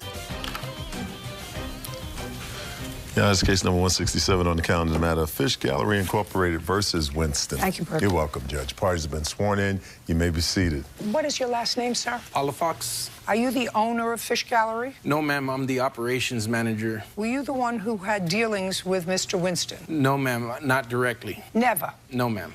Oh, well, this is going to make this case very easy for me. Who's the owner? Roger.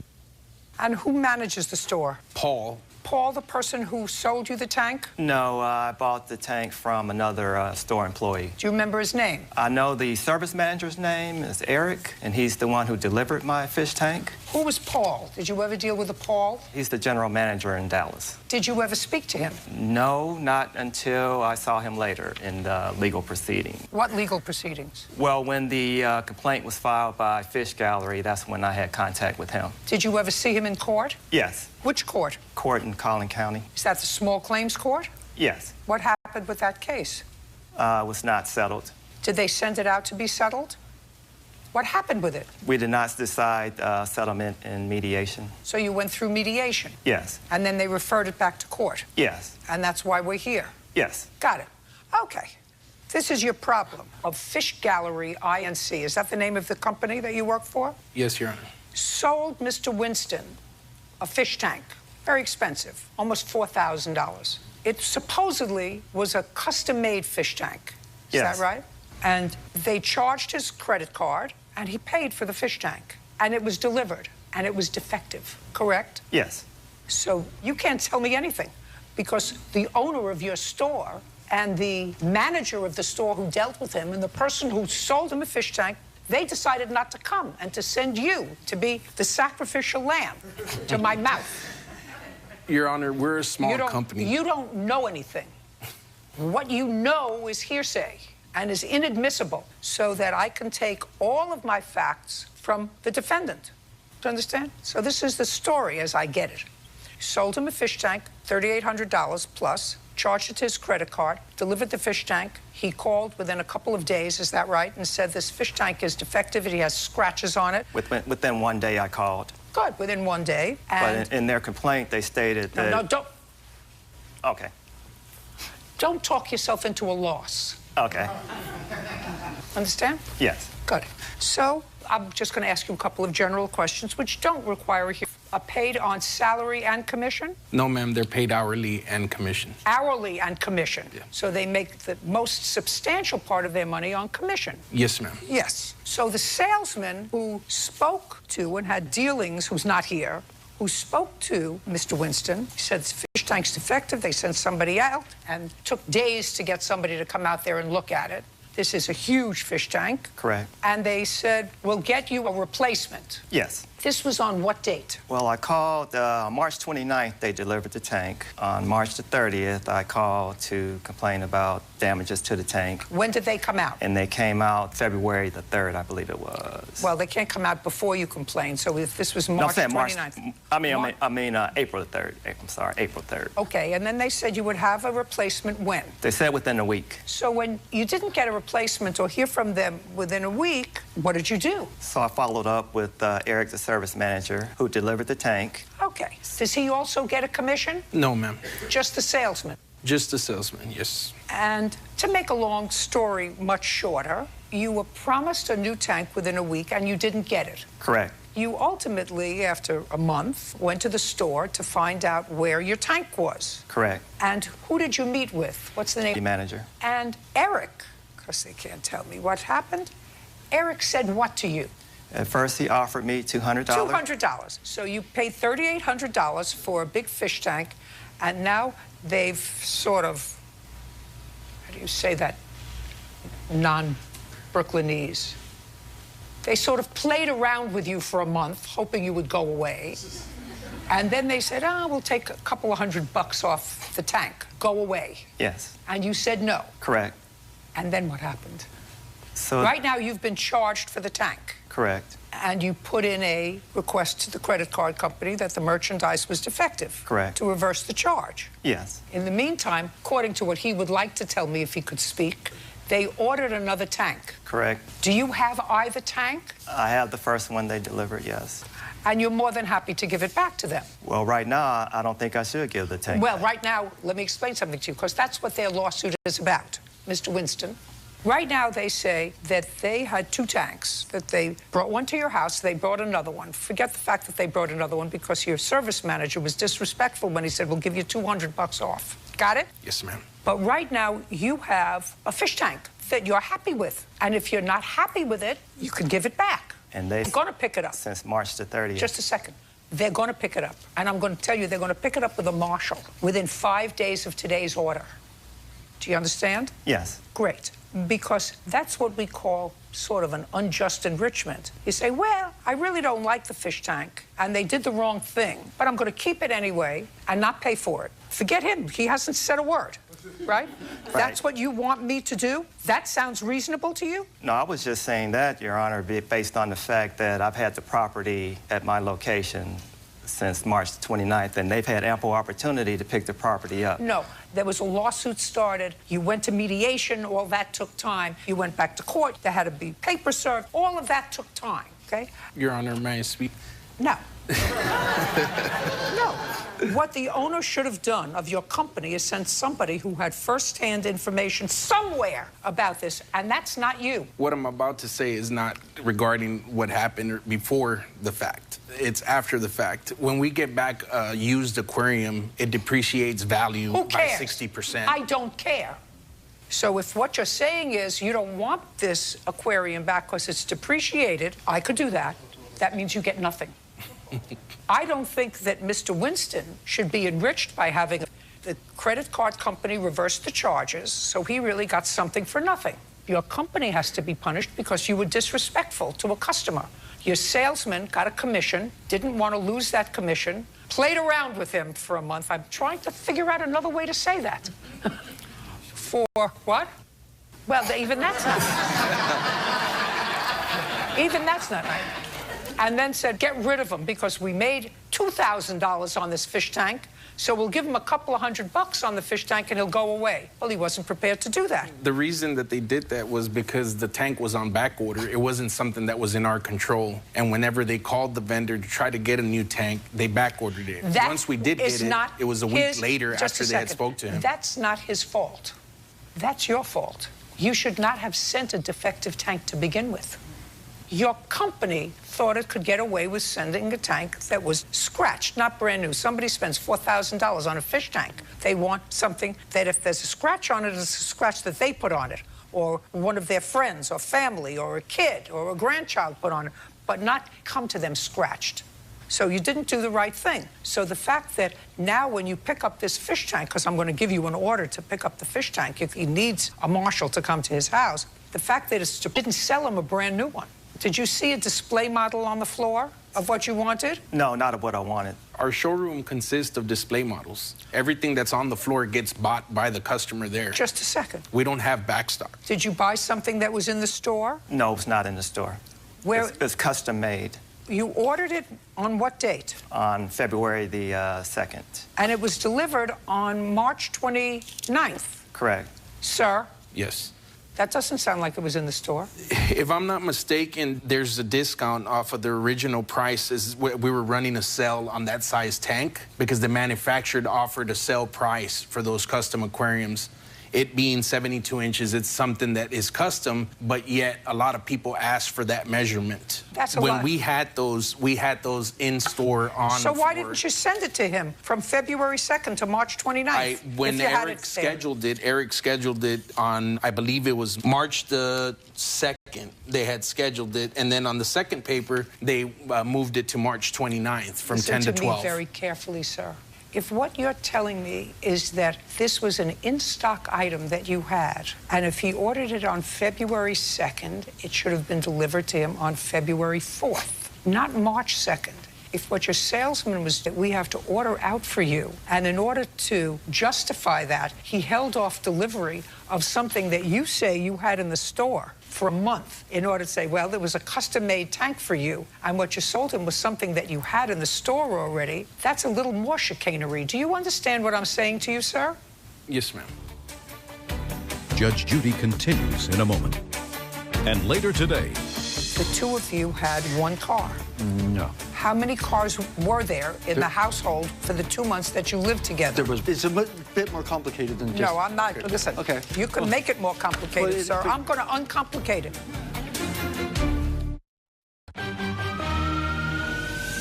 Real cases, real people. Judge Judy. Aquarium store operations manager Simon Polifox says customer Ronald Winston owes for the value of a custom-made fish tank. Now, if what your salesman was doing was telling him that this is a custom-made tank that we have to order out for you, and in order to justify that, he held off delivery of something that you say you had in the store for a month, that's a little more chicanery. Do you understand what I'm saying to you, sir? Yes, ma'am. That's like saying, you know, we have to custom make this dress. Get the dress from the back, put it aside so we could say, well, we had a custom made to your measurements. And then you get it. That's what you told him. That's what you just said to me. Do you understand that that's what you just said to me? Yes, ma'am. All right. Well, that sounds ridiculous. Okay. So, do you want the fish tank or not? No, I do not want the fish tank. Great. 5 days from today's date, you make arrangements to go and pick up the fish tank. Then you have your property back. We're done. Thank you. Here's our excuse. You may step out. Yes, there was some damages to the tank, and unfortunately, it took a little bit longer to be able to get the replacement tank. Very happy with our decision. I don't think I received a custom-made tank. And we did fault at that, and that was... And they pretty much verified that today. The reason that we offered the $200, you know, to try to... There were scratches on the glass, all around the glass, on all three sides of it. Make up for some of the time that he had been waiting for the tank to come in. Just make sure you do some research first before you deal with certain companies. Yeah, definitely. We would have to talk to our salespeople, make sure we inspect products before they go out the door. And now, the next case. All parties in the matter of Shrek versus Mullet. Step forward. James Shrek is suing his ex-girlfriend, Jennifer Mullet, for the return or value of a Lexus and lost wages. Mr. Shrek, how long did you and the defendant live together? Roughly about 2 months. How long did you know each other before you lived together for 2 months? 8 years. Live at her house during those 8 years? No. Did she ever live at your house for those 8 years? Not until the This very period? end. Yes. During those 8 years, were you sort of an exclusive relationship with the defendant? To my knowledge, I thought it was. You thought it was? Yes, somewhat, yes. Okay. The case is a relatively simple one. You say that she took your car. Yes, ma'am. When the two of you split up. She says you gave her the car. What happened? Just don't tell me what happened. Okay. Now, we have a car. The car is how old? 1998. And when you were living together, how many cars did you have? One. Was that the 1998? Yes, ma'am. And how many cars did you have? I only had one car. Which car? The Lexus. What year? 98. So the two of you had one car? No. How many cars were there in the household for the 2 months that you lived together? It's a bit more complicated than just... No, I'm not. Okay. Listen, okay. You can make it more complicated, Well, sir. I'm going to uncomplicate it. Judge Judy continues in a moment. You drove the car, you tried to get it back, you sold it to somebody else. At that point, you were playing games with each other. No. No? No. Did you, in fact, sell the car to somebody else after she left? Real cases, real people. Judge Judy.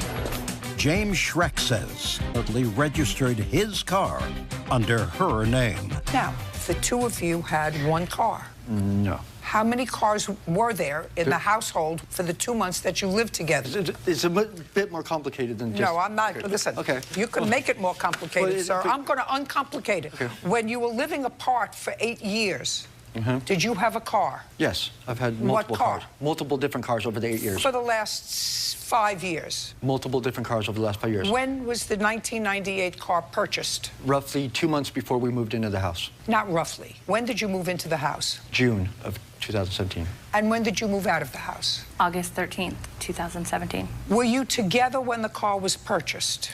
Together, physically together? No. Was it purchased from a dealer or from a private person? Private person off of Craigslist. Who found the car? I did. When you went to see the car of this private person, who took you? Nobody. He came to me with the car. You did not have a car at the time? No, I had just sold my other car and used that money to purchase this car. So the purchaser came to you with this car? Yes, ma'am. Came to your home? We met at a Burger King next to my house.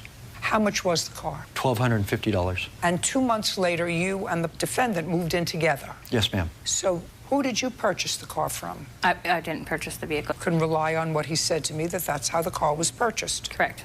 Okay. Now, 2 months before you moved in together, what kind of car were you driving? I wasn't. You had no car? I had no car. 6 months before you moved in together, did you have a car? No car. When you purchased the car, did you register it? No, ma'am. Why not? Because it was still currently registered and... In whose name? The person I bought it from. Yes, but you're supposed to take it out of his name and put it in your name. I understand that, ma'am, yes. Because otherwise he's responsible for the car. You're correct, ma'am. I know I'm correct. Yes, I disagree with you. Well, why didn't you register the car? Because with moving into the new house and everything, I didn't have the funds to transfer the title. Oh, well, you knew that wasn't the right thing to do. You're correct. I don't deny that at all. And the person that you purchased the car from let you take his license plates? Yes, that's... What do you mean, yes? I've never purchased a car without the license plates. Well, you purchase a car with, if somebody is stupid enough to give you the license plates, you're supposed to register the car within 24 hours and return the license plates to motor vehicles. I've never had to ever do that here with a car. What do you do when you register a car? They just give you, if it needs new tags, they just give you a new tag and put it on the plates. Other than a lien sale vehicle that I bought, and I've never had to return the plates. Did you have insurance on the car? No, ma'am. Mr. Shrek, I am just... Judge Judy continues in a moment. Are you the victim of a scam? Go to judgejudy.com. Like us on Facebook and follow us on Twitter. Now, who has the car now? Nobody. Where is it? I sold it. It broke down. She sold it. You see, Mr. Shrek, what you're suggesting happened with your car is that she took the pink slip, and went and registered the car herself and sold it. She drove it for 6 to 8 months before she sold it. So? Okay. She didn't pay for the car, and I didn't give it to her. And if it was supposed to be in anybody's name, it should have been in my name. Shoulda, woulda, coulda. Okay. You're correct. Right? Shoulda, woulda, coulda. I don't know when she registered the car. 4 to 5 days after she left borrowing the car. Mr. Schreck, I'm not helping you, sir. This is the reason that I'm not helping you. When you come to court is a place of equity. You're supposed to do the right thing. Okay. And what you did was the wrong thing. You put somebody else at risk. You purchased somebody's car, and because you were busy and didn't have money, you drove around without registering the car. Okay. Your girlfriend at the time was just fine with that. She drove the car, and you drove the car. You were living together for 2 months. You split up. She took the car with her. Well, she drove the car, you tried to get it back, you sold it to somebody else, but you can't sell it to somebody else because you hadn't registered it yourself. You know, at that point, no. No. The night that she left the car. Did you, in fact, sell the car to somebody else after she left? No, that's either a yes or a no. I attempted to get something back from the car because I knew she was trying to take it from me. Did you, in fact? Yes, I did. Goodbye, folks. You don't have the car anymore? No. She doesn't have the car anymore. We're done. Thank you. Parties are excused. You may step out. Judge Judy continues in a moment. And on the next Judge Judy. I did work in exchange for the car, and he had another vehicle there too that was registered to him. And I just took did what I was supposed to. That he goes about his way and leaves me alone. Do the right thing. Pay your bills. Protect yourself. You know, pay your bills and, you know, be accountable.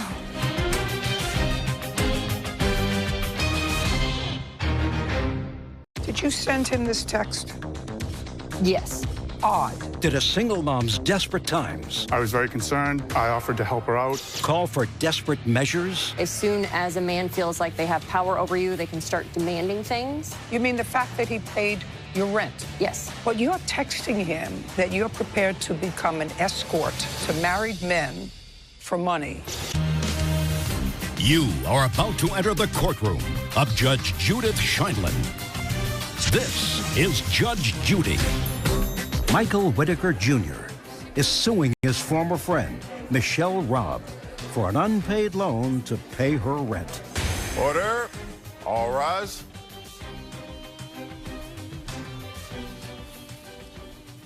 This is case number 152 on the calendar in the matter of Whitaker versus Robb. Thank you. You're welcome, Judge. Parties have been sworn in. You may be seated. Ma'am, have a seat. Mr. Whitaker, it is your claim that you made a loan to the defendant for her rent. Ms. Robb said that what you were was more than generous with her, even though you knew her only briefly. You knew she was in some financial difficulty, and you took care of paying up her back rent as a gift. That's what she says. No. No, Your Honor. I'm just telling you that that's what she says. I told you what you said in your complaint. That's what she said in her answer. So, Ms. Robb, I'm going to start with you rather than Mr. Whitaker, since in your answer it doesn't seem that you disagree with the fact that he did, in fact, clean up your back rent. Yes. So I'm going to find out a little bit about you. And Mr. Whitaker, how old are you? 40. You have kids? 2. How old? 12 and 14. And you live alone with you and... It was a year in June. And you work in a bar? Part-time, yes. Where do you work the other part-time? Full-time, I'm a loan officer. Loan officer where? Global Equity Finance. So you work full-time there? Yes. For how long? I started at the beginning of May.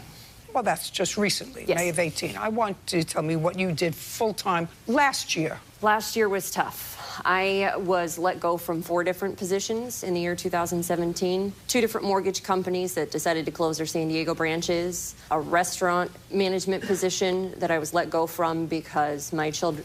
You don't have to give me a because your because and their because may be different.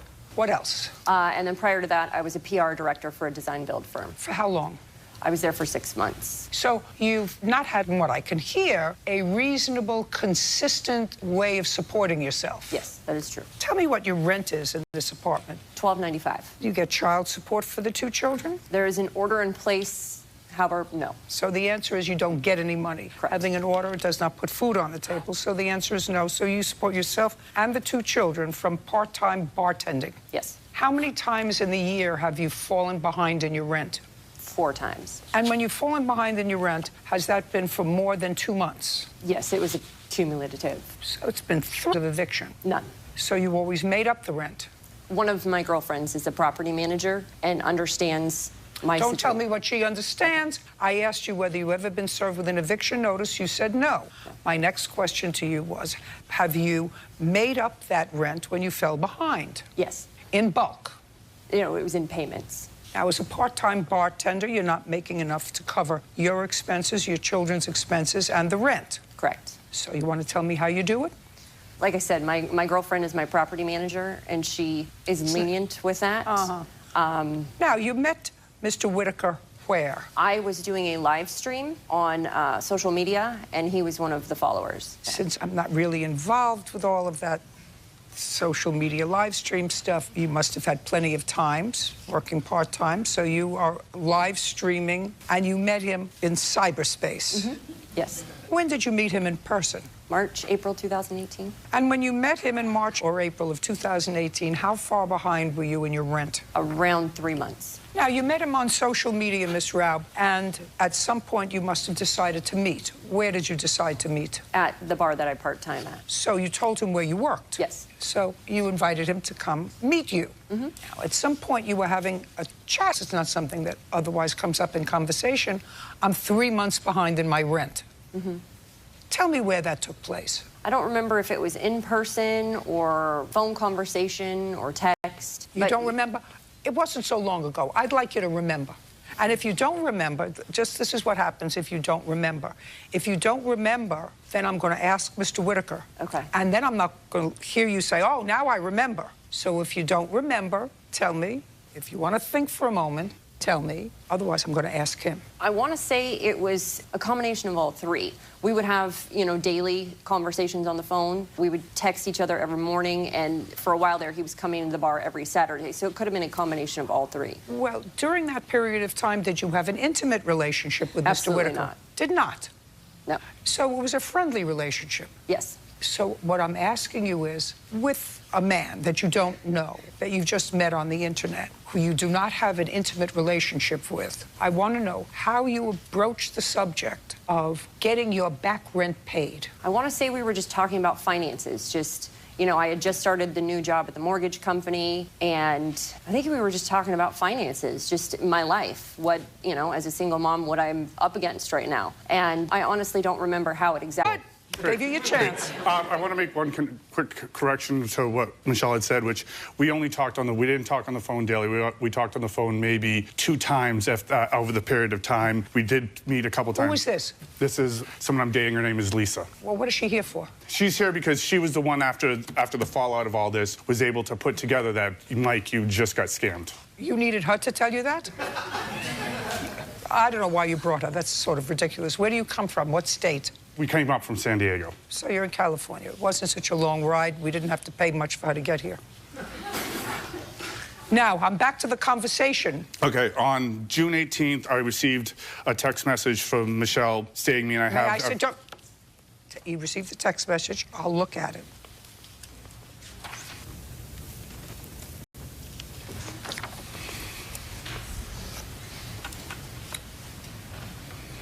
Did you send him this text?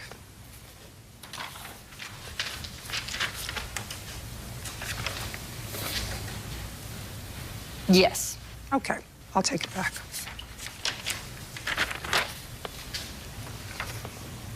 Odd. Our relation. I see this. This doesn't talk about... Thing of text that talks about how financially hurting she was.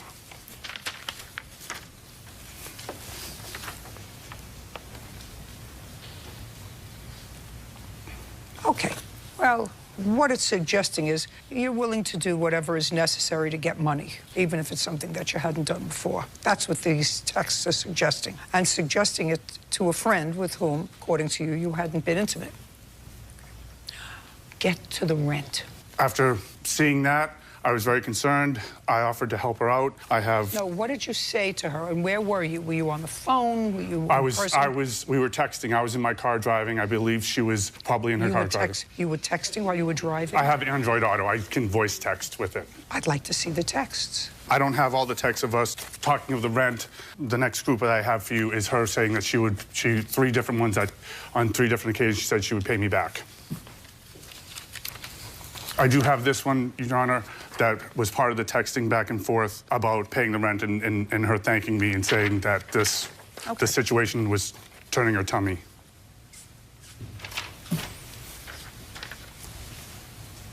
What triggers are we talking about? I have often found that struggle. It happened with my first ex-husband. As soon as a man feels like they have power over you, they can start demanding things. And I felt in this situation that the monetary piece of the puzzle was his power over me. You mean the fact that he paid your rent? Yes. You know, I don't necessarily disagree with you. That if you're a woman and a man, whether it be a boyfriend or a husband or a boss or anyone else, pays you, gives you an allowance, as they did in my grandmother's time, they feel as if there's a certain control. But you're texting him and suggesting that you're prepared to become an escort to married men for money, which clearly puts the question of control and power in play. And here you have somebody with whom you had a friendship, and clearly within 4 weeks of meeting him, telling him what dire straits you're in, that you're prepared to do all kinds of things that are inconsistent with who you are in order to make money, and he gives you money. What is he supposed to think? Mm-hmm. What's he supposed to think? You say in your texts back and forth to him that you would pay him back. That's what you say. Yeah. And your response to him, why wouldn't I pay you back? And then you start talking about these trigger things, these triggers, these controls. Well, now that's your excuse. Your excuse is he triggered these bad memories for me about control. You triggered me twice. My trigger's my issue. I will work them through on my own. It appears that we will no longer be friends, Mike. I will reach out to you when I have money for you. Those are your words. So you told him you would pay him back. What's the issue? Why are we here? It was almost just a placation to get him off my back at that point. No, Miss Rabb, he wasn't on your back. And you said you would pay him back. How much did you pay her rent? Right here it shows evidence that shows I paid her $4,900 plus the fees for processing it. I have my bank history here. I have another one that shows that she's already 2.5 months behind on her rent again. And this one right here actually shows that she did make a bulk. She did make a $3,000 bulk payment a month before she hit me up for money. You're still accessing my account? You gave me your password. But listen to me. Miss Raub, sometimes you pay the piper. Did you give him your account in order for him to put money in your account to pay your rent? Yes. Now you're complaining. Judge Judy continues in a moment. And later today... That was $4 that she gave you. He had been discharged. I don't know if it was honorably or dishonorably. Well, if they discharge you, they usually bring you home first. The military doesn't say goodbye to you and leave you in Afghanistan.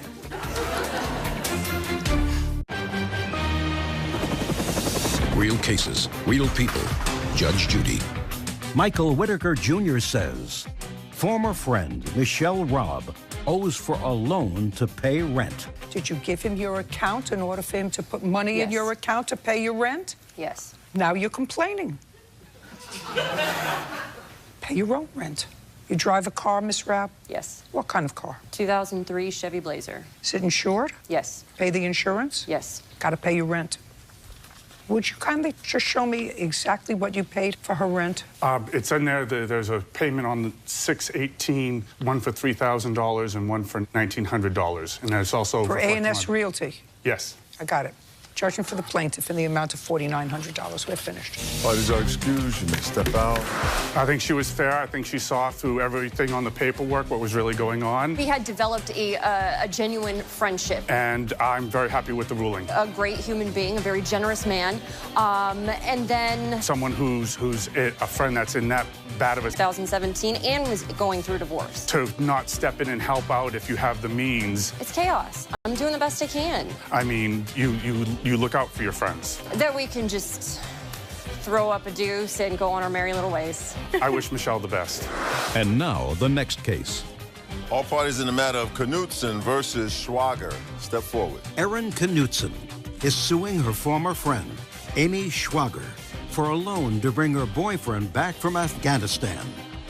Miss Schwager, you met somebody online. Yes, I did. Tell me when you met them online, what site you were on, and what the person's name was. I met a gentleman online on Plenty of Fish, and I've known him for over 2 years. Where does he live? He lives in Minneapolis, Minnesota.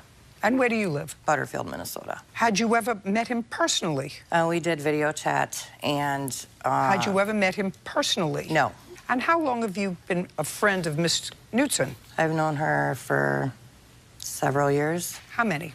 5, 6 years. From where? Butterfield, LaSalle, Minnesota. I mean, did you know from work, socializing, did you have mutual friends? What kind of work? Bartending.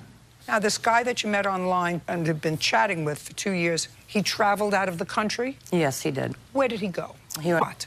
Military. So he's in the military, you think? Yes. You think he's in the military? I think he's in the military. And I'm assuming for the purposes of this case, not assuming that for the truth of what you're going to tell me, but only your motivation for asking for money from Miss Knutson. You did ask her for money. I did. And she did give you $750. Correct. And you sent her $750, and according to you, $2,000 of your money to this person who you had met online who was in Afghanistan. I had sent him $750 and the rest later. When? Approximately 4 months later. What did you send him the $750 for that she gave you? Judge Judy continues in a moment. What's that scam bird that people call you now? You know, I've been kidnapped in Afghanistan, and please send $10,000 to this number, or we're going to send home pieces of the finger. Only thing is, you believed it. I did, because you believed it because that's what you wanted to believe.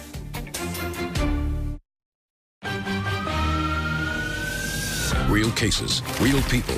Judge Judy. Erin Knutson is suing her former friend, Amy Schwager, for a loan to bring her boyfriend back from Afghanistan. And according to you, $2,000 of your money to this person who you had met online who was in Afghanistan. I had sent him $750 and the rest later. The rest when? Approximately 4 months later. What did you send him the $750 for that she gave you? He had been discharged. I mean, he'd been kicked out of the Army. He had been discharged. I don't know if it was honorably or dishonorably. Well, if they discharge you, they usually bring you home first. They don't leave you in Afghanistan. They don't say goodbye. Military doesn't say goodbye to you and leave you in Afghanistan. He had stated to me on an occasion that he was discharged, that they would not help him home. This is some government. Get you in the Army, and then they send you thousands of miles away, and then they say, you know, get home on your own. Can you imagine how many volunteers we would have for the Army? Right. Okay, so this is what he told you, and you believed him. I did. Because you wanted to. Anyway, you took $750 from Miss Knutson. You asked her for it? Yes. And why didn't you give it back to her? She knew clearly that... Hey, don't tell me what she knew. Don't tell me what she knew. We had talked about it. The reason I had asked her for $750 money to Charles. He had stated that he was going to pay her double back. I have evidence. I have... Listen, women sometimes want to believe, they want to believe so desperately the lies of a mate. This wasn't even a mate. This was somebody that you never even met. This was like, what's that scam bird that people call you now? You know, I've been kidnapped in Afghanistan, and they're holding me for ransom, and they're holding your grandchild for ransom. Please send $10,000 to this number, or we're going to send home pieces of the finger. Or I am here and I have no way to get home. This is please send me money. Or you have inherited $100,000. All in order to collect the $100,000, all you have to do is wire $2,000 into this bank account, and then we'll be able to release the paperwork and send you the other $98,000. Only thing is, you believed it. I did because you believed it because that's what you wanted to believe. Judge Judy continues in a moment. Are you the victim of a scam? Go to judgejudy.com. Like us on Facebook and follow us on Twitter. What's that scam bird that people call in and they're holding me for ransom and please send $10,000 to this number or we're going to send home pieces of the finger? Only thing is, you believed it. I did because you believed it because that's what you wanted to believe. I mean, I'm listening to your story. I can't get home because I'm in the military and now I'm no longer in the military and they told me how to get home by myself. And you say to yourself, really? Really? You have to return the money to her. $750, judgment for the plaintiff. Parties are excused. You may step out. Judge Judy continues in a moment. And on the next Judge Judy. I don't feel it was my responsibility to have to pay her back. It's been going on for over a year and she's refused to pay me back. Because there was an agreement that... She said on several occasions that she would and just never has. He would directly pay her back. So I had to take the next step. He's been messaging me and I ignore the messages. I guess I would have been smarter in the situation. Because I think he's a scammer. I didn't realize that she never met him in person. I honestly don't know. I would like to talk to her about the whole thing. I mean, I'd like to remain friends, but... Maybe. I don't know. Maybe. It's one of those things I don't know how it will go.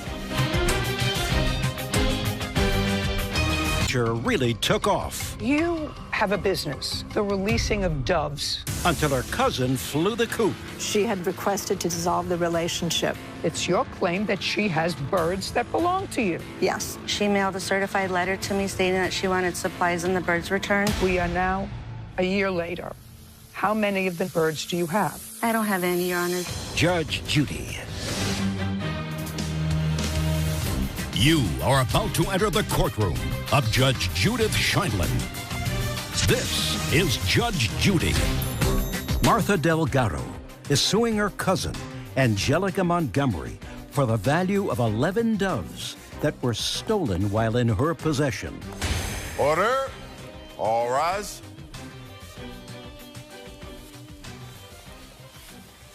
It's case number 131 on the calendar, the matter of Delgado versus Montgomery. Thank you. You're welcome, Judge. Party's been sworn in. You may be seated.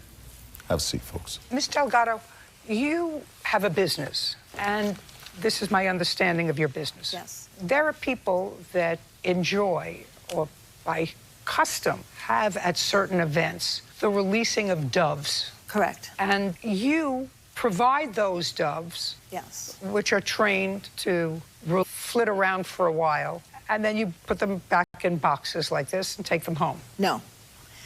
When they're released, they actually go to their homing location. Okay, so that means that the location of the events must be relatively close. Not necessarily. My birds have traveled up to 70 miles, and this particular type of bird can actually travel up to 550 miles in a day if they are trained accurately. That's very interesting. That I didn't know. I've only been to one event where doves were released. It was an unfortunate event. I mean, not the event was a wedding. That was a very happy event. Right. But the doves, as they were being moved from the carton that they came in, which was something like this, into the elegant cage where they're supposed to be released, yeah, the transfer did not go well. So I'm sort of familiar, but I didn't know that they could travel that far. In any event, you've been in this business for how long? 15 years. And in relation to what you just mentioned, there are competitors that do not take very well care of their birds. They don't train them as accurately as they should and keep them as healthy as they should. Well, these birds were, I think these birds were relatively healthy before they got transferred from one box to another. Anyway, that's been your business. And you don't have partners in your business. My son. And I actually have 4 people that do deliveries only for me, for us. Miss Montgomery, in this lawsuit, that she has some birds that belong to you. Yes, birds. That she wanted to start her own business. No, that's not correct. She wanted to go into business with you. What happened is I introduced my business to her at a barbecue at her home with family. And? I actually Just grew a up second. with her mother. I don't need a pedigree. Okay. Either she wanted to go into her own business or she wanted to become part of your business. Yes. Which is it? She wanted to help service an area with my birds in her area. Well, then she was an independent contractor. How was she going to be paid? I told her I would pay her $50 for crating the birds. If she learned how to do the deliveries, which she was very eager to do, she would get paid an What does additional that mean? $50. $50 for training or crating? To crate the birds for pickup for a service, and then $50 for the actual delivery. I typically pay $2 a bird. We have 2 locations, 2 lofts, one in Riverside and one in Paris. For outlying areas, I have a couple of businesses, and I've got documentation here if you'd like to see it. $2 a bird for other businesses. So you have other people who, Yes. You have other people who work for you as independent contractors. You don't pay workman's comp for them. You don't pay, they're not employees of yours. So she's an independent Our business, she's not independent. Well, if she's under your business, do you pay taxes for her? No, actually, she did not work long enough to be able to do anything. No, Ms. Delgado. I-99 Ms. them. Delgado, you 1099 them? Did you 1099 her last year? No, because she specifically asked me not to include any of her earnings. The reason she began working with me because she went through a divorce. Ms. Delgado, you've been in business for a very long time. Yes. And I've been alive much longer than you have. And I'm a lawyer. So either she's an employee or an independent contractor. She's an employee, but I did not 1099 her. Then you committed a fraud. You don't want to commit a fraud. Do you understand? Your Honor. Ms. Delgado, this is not what it's about. But I don't want you to try to think where you're going with this. If she's not an employee, she's an independent contractor. Well, the problem is if she was an independent contractor, she wouldn't be holding my birds. She would have her own. No, now you're trying to... Don't play with your papers. Now what you're trying to do is think 10 steps ahead. And where am I going with this? And what I'm telling you, if someone is working for you, if I have a house and I have a caretaker, the caretaker, if he's paid every week, is an employee who has workman's taxes taken out. If you have an employee that doesn't work for you on a full-time, regular basis. I have a gardener who works for me through a company. They come every week, but they don't work for me. They're their own company, so they're an independent contractor, and they pay their own taxes because they're a company. Do you understand? You can't have a nothing and pay them money. Okay. Do you understand? I understand you. I understood. I could hear you. And you understood me the first time, too. So Yeah. she's not an employee. You said, I'll pay you so much per bird for an event, and she did that. Now, it's your claim that she has birds that belong to you. Yes. When did you get the birds? I got the birds in July, Your Honor. July of last year? 2017, yes. When did you start releasing the birds for events? The first event was about 2 weeks later. I had to train them.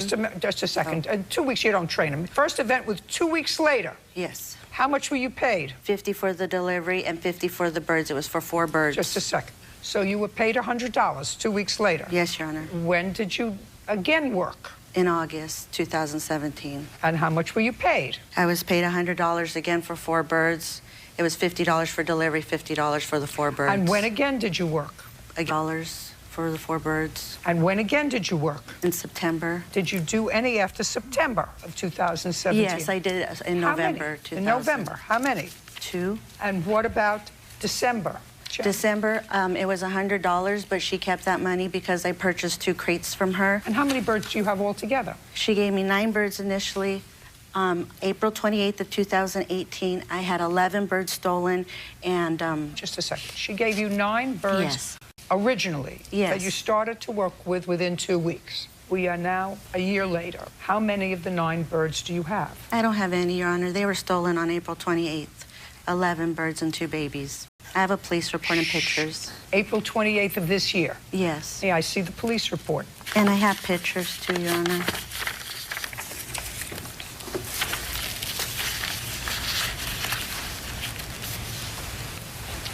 God, I thought I was going blind. I'm so glad. It was just dirty. Your Honor, I also have photos.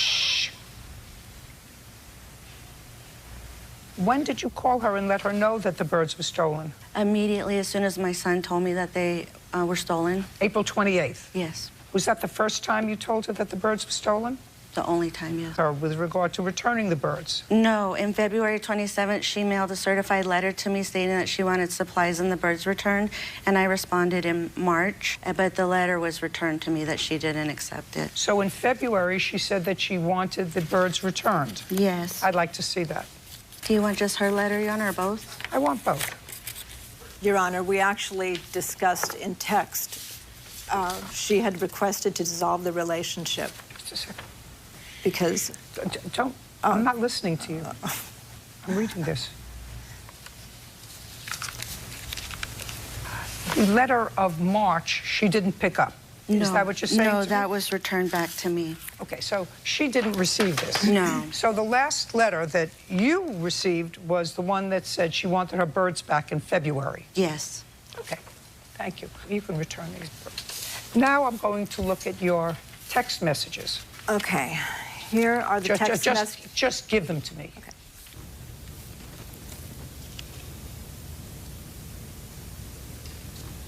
Who's Luther? Luther is a business out of Los Angeles. Just a second. Would you return this to her? I don't care about rents that. my birds Just for $2 a bird. Okay. That's a comparison that...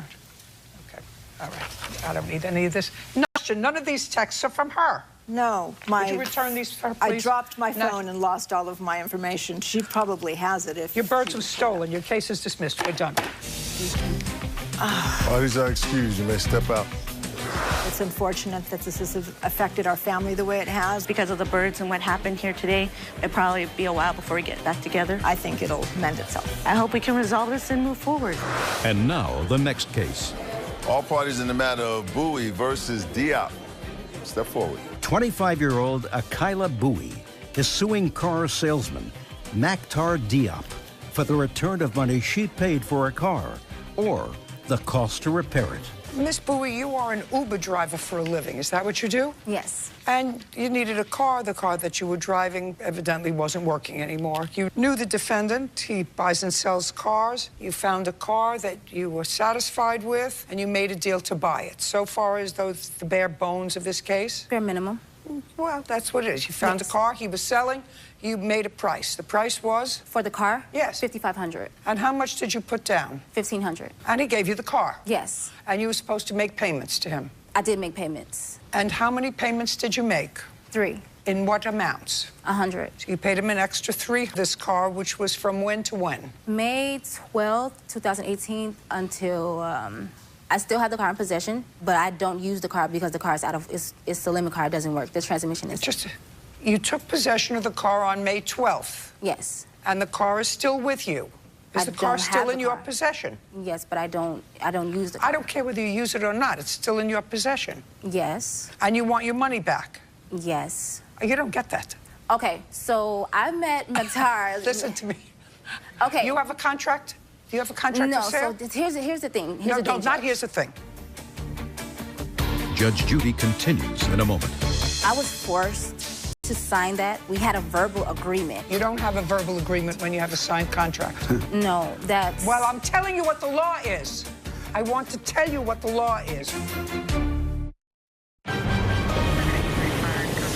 Real cases, real people. Judge Judy. Akila Bowie says car salesman Maktar Diop breached their contract regarding a car. Maktar is countersuing for the unpaid balance. Okay, do you have a written contract with him? Is my question. Either yes or no. Can I see it? What year car is this, sir? 2012.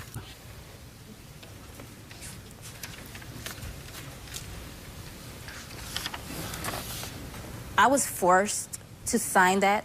We had a verbal agreement. You don't have a verbal agreement when you have a signed contract. No, that's... Well, I'm telling you what the law is. I want to tell you what the law is. When you have a signed contract, you don't have a verbal agreement. It states what the property is. It states what the sale price is. It states what the payments are. Do you understand? It states the entire terms of the contract. The seller notifies the buyer, and the buyer acknowledges that the vehicle is being sold as is, without any warranty of any kind regarding the condition of the vehicle. That's what it says. That's your contract. That's the law. I'm very aware of that. Good. But however, when I met Mr. Mektar Diop, which was in late January 2018, I knew he sold cars. I was desperately in need for a car for Uber. Miss Bowie, I got don't a car care. for him. Listen to me. I got a car. I don't care.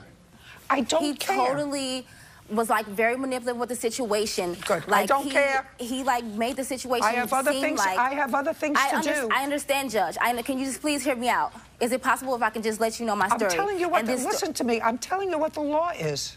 I need to it's like ridiculous. So the situation is, when I met him, I knew he sold. When I met him, he told me he sold cars. I really needed a car to drive Uber. The agreement was, if I pay him once I pay him for the car every week, that the repairs for the cars will be done. I wouldn't have to worry about anything. Who gonna sell you? No. I wouldn't have to worry. I'm giving her exactly 2 minutes, and then I'm saying goodbye to her. Judge Judy continues in a moment. He knew that I was unemployed. The only way he was going to get paid is if the car was in working condition, so I could work and use the car. I was unable to pay because the car was not working. Now I've heard enough, because I have other things to do today. And later today, where's the title to the car? I have to file for it and get it requested through the mail. You gave her $1,000 for the car? Yes. She has the car? Yes, she does. She doesn't know whether she's a foot or horseback. She has no clue. real cases, real people. Judge Judy. Akila Bowie says car salesman Mektar Diop breached their contract regarding a car. Mektar is countersuing for the unpaid balance. Go ahead. I needed the car from him so I could work for Uber. He knew that I was unemployed, so I could work and use the car to work for Uber so I can pay him. I was unable to pay him because the car was not working. I left the car with him in the shop, and I came back, and it was even worse than it was when I brought it to him. I took it to AutoZone. The catalytic converter was shot, and that was a week after, 8 days later, after May 12th. On May 20th, the car was acting up already. I decided to go on with the situation because I was in desperate need of the car. Like, I have bills I have to pay, and also, like, I really needed the car. So we made an agreement that the repairs will be fixed once I signed the paper that you are looking at, Judge. I start making the payments. I start calling him about everything that was wrong with the car, the engine, the transmission, the radiator that still doesn't work. After they changed it. Now I've heard enough because I have other things to do today. Where is the car? With her. Good. Okay. Now you have a counterclaim, and your counterclaim is for the balance due on the car. Yes. Which is $3,700. Yes. Judgment for the defendant on the counterclaim for $3,700. We're done. Are you serious? Parties are excused. You may step out. It got very weird and creeped out, and I just didn't want to deal with it anymore. Look at me. I deal with classy women, not that type. Tried to make it seem like I had to give up something for him to repair the car. I will not stop helping people, but I will choose who to help. All parties in the matter of Cam versus Everhart. Step forward. 21-year-old Gabrielle Cam is suing her former friend, 22-year-old Jenna Everhart, for the return of money she paid for a car but wasn't able to register. Jenna is countersuing for damage to the vehicle and a car key. Miss Cam, you've known the defendant for a long time. She had a car that she wasn't using. She offered to sell it to you because you needed a car to get back and forth to work. Yes. According to you, she sold you the car for $1,000. Yes. And you gave her the $1,000. Yes. She told you you'd be getting the title. Yes. According to you, you never got the title, and it turns out that Miss Eberhardt had a loan still outstanding on the car in the amount of... There's not a lien on it was for a couple months where it was financed, where I didn't have full coverage insurance. And how much, when you sold her the car and she took possession of it, how much was owed on the car? About $400 or $500 still. And you don't know how much? I mean, you knew you were coming to court today. That is a figure that you couldn't get. No, because the balance is zero now. So I've been calling, trying to get some information, and it said it's paid off. So they don't have a record of any balance anymore. I actually am not sure. I wasn't able to get any. I called the title company. It's in front of my house. Is what you're telling me the car's in front of your house and you have no idea who paid off the loan on the car? Is that what you're telling me? No. Judge Judy continues in a moment. Are you the victim of a scam? Go to judgejudy.com. Like us on Facebook and follow us on Twitter. Is what you're telling me the car's in front of your house and you have no idea who paid off the loan on the car? Is that what you're telling me? I don't know if it got written off. I didn't know that there was still that amount left until I looked into it recently before Gabby, because I just recently had a baby, and so we needed another car. And so I was going to sell that one and get the two other ones that we had and get another car. But Gabby had wrecked her car. Where is the title to your car? Pioneer Federal Credit Union has the title to my car. Why? Because there was still a lien on it from previously, but then the balance is zero as of, I'm not sure when they Well, then where's the title to the car? The company, I have to file for it and get it and request it through the mail. You gave her $1,000 for the car? Yes. She has the car. Yes, she does. She doesn't know whether she's a foot or horseback. She has no clue. I don't know how she's taking care of a child. I'm actually a really great mother, so you don't need to talk to me. Judgment for the plaintiff in the amount of $1,000, which is what you gave her. Yes. For the car. Goodbye. Your counterclaim's dismissed. We're done. He continues in a moment. And on the next Judge Judy. I sold it to her for $1,000. She completely wrecked it. I have no idea what she means because I received it in fairly poor condition. I hope Gabby does good, but I mean, I don't want her in my life, I guess. She's just not an honest person, so.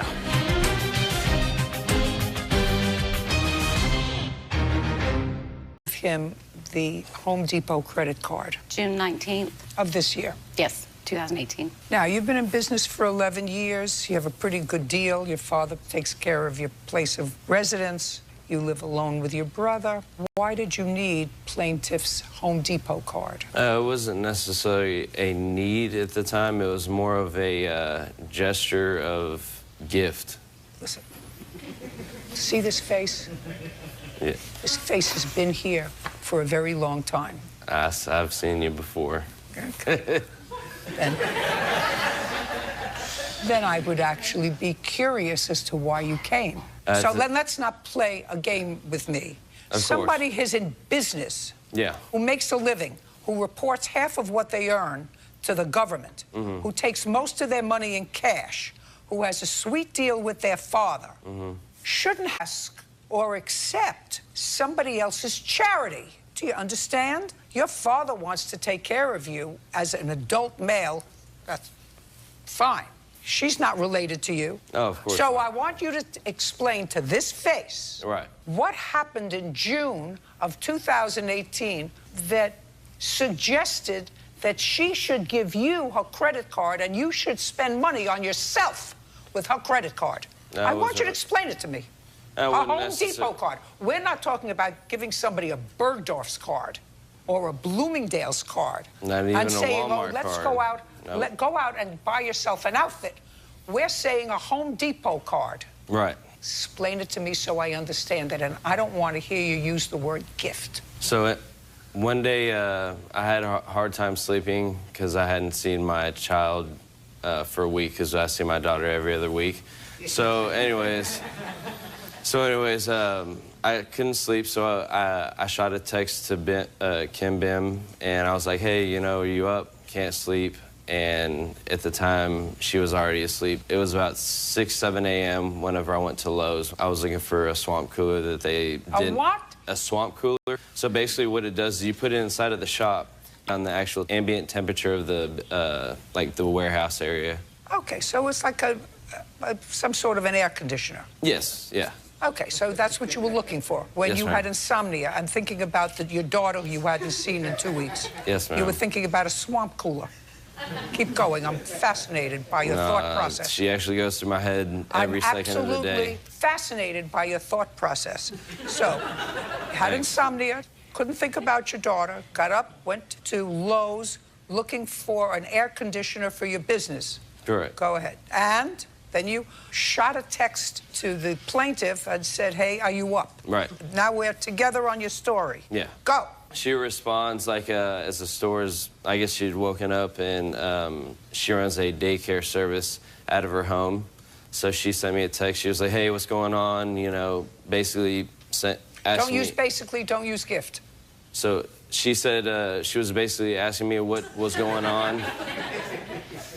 She was asking me what was going on, you know, and I was just like, you know, can't sleep. Now, you couldn't sleep. You were in Lowe's looking for a swamp miss my cooler. daughter. I was like, miss my daughter. She's really on my mind. We started chit-chatting. She's like, what are you doing? You know, I was just like, you know, just looking at these swamp coolers, looking at, you know, miscellaneous items just to, when I'm out doing things with, get my mind off of my child. I don't want to hear about that.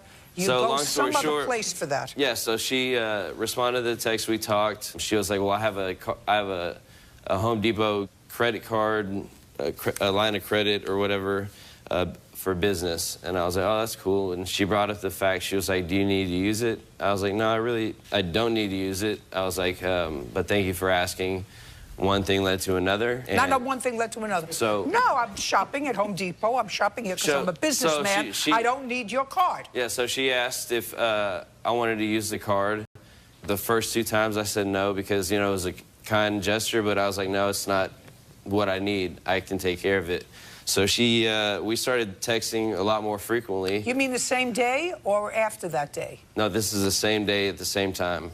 Same day at the same time, so you're texting back and forth. Correct. Okay, I got it. You're standing in the swamp cooler aisle. Right. I'm actually standing right in front of the swamp cooler. So let's say the swamp cooler's right here. It was literally right there. Don't make yourself any more foolish than you already are. Go ahead. So anyways, I'm the comedian here. I tried to be, but I failed at it. You failed. I know. We were chit-chatting, and I was like, have you eaten yet? She said no, so I went over to Chick-fil-A, got us some food, and went to her house. We went over there, ate. Her business partner's back, and that was pretty much it.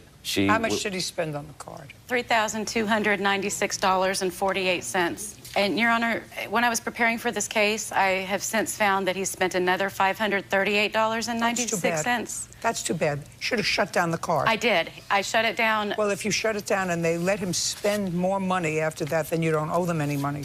Okay, so is what happened when I confronted him about the purchases. It was a heated argument. We hung up. He went online immediately and ordered it online to have it sent to his home. And then the next morning I woke up and called Home Depot to cancel it. So this was like at 11 o'clock at night.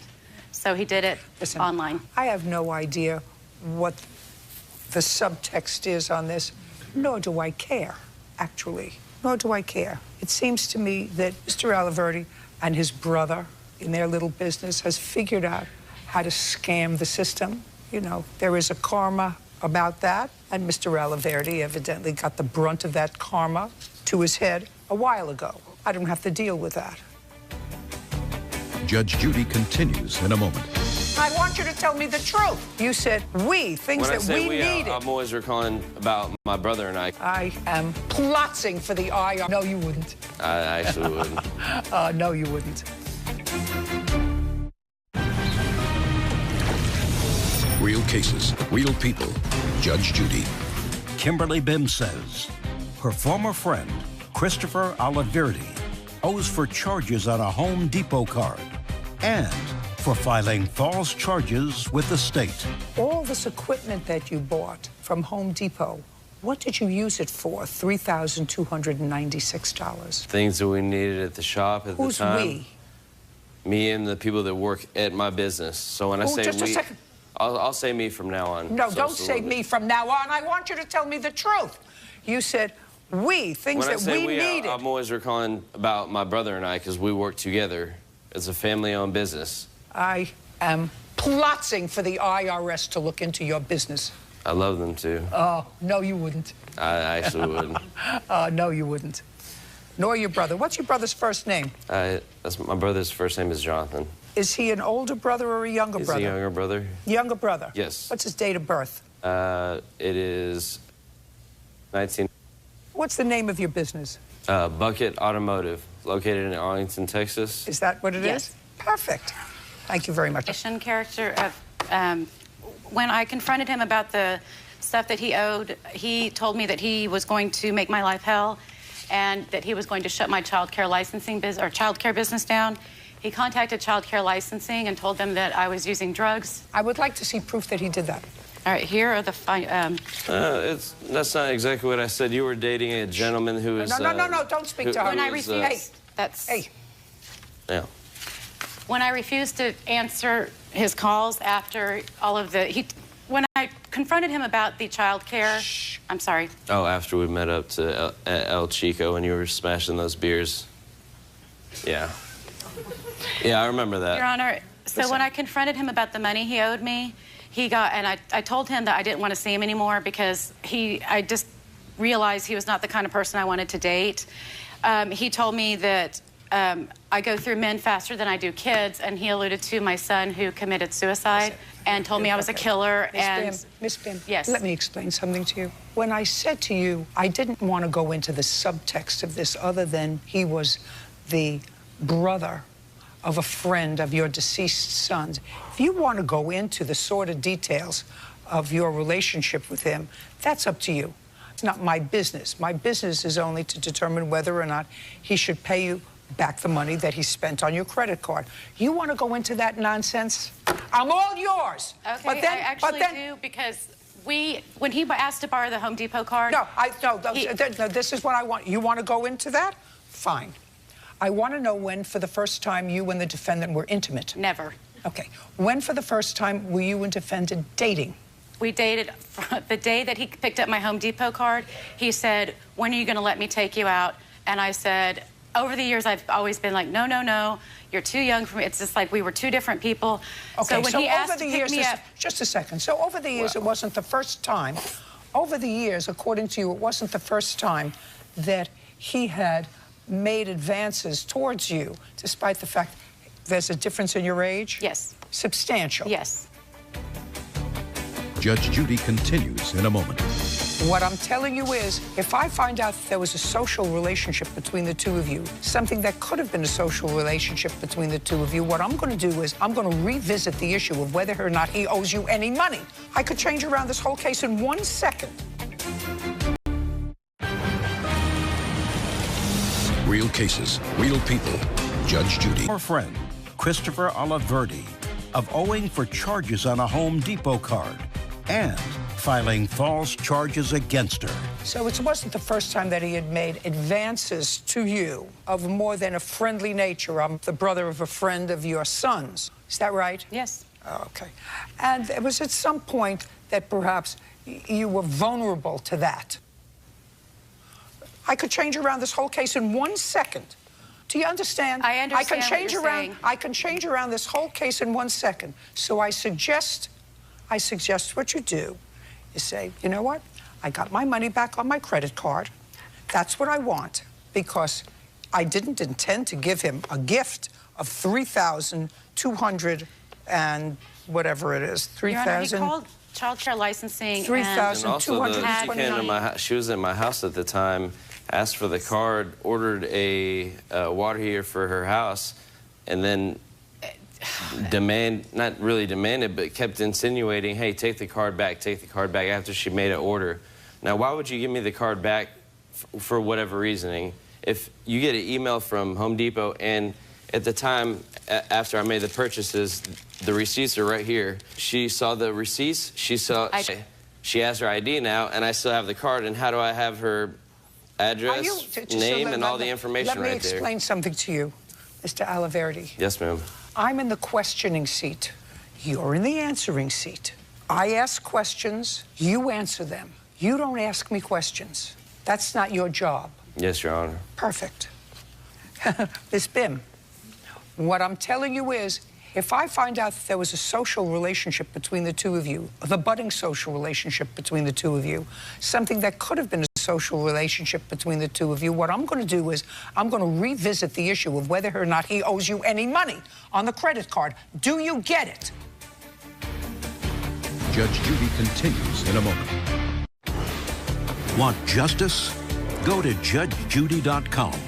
Like us on Facebook and follow us on Twitter. Miss Bim, I'm going to revisit the issue of whether or not he owes you any money on the credit card. Do you get it? I do get it. Now, you want to go into something else? I'm more than happy to hear the something else. Okay, when I threatened to call the police and told him that I was going to call the police if he did not pay me back this money. Let's go back to the social relationship.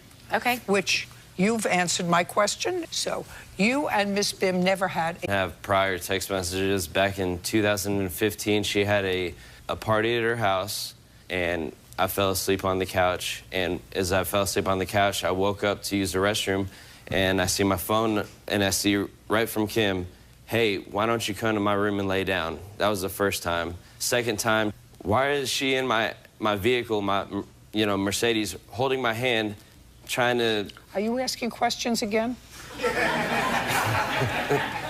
No, Your Honor.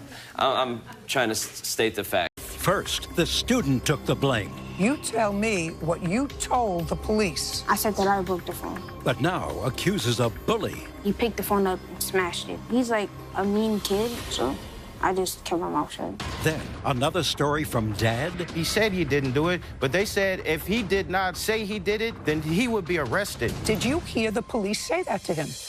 Judge Judy. You are about to enter the courtroom of Judge Judith Scheindlin. This is Judge Judy.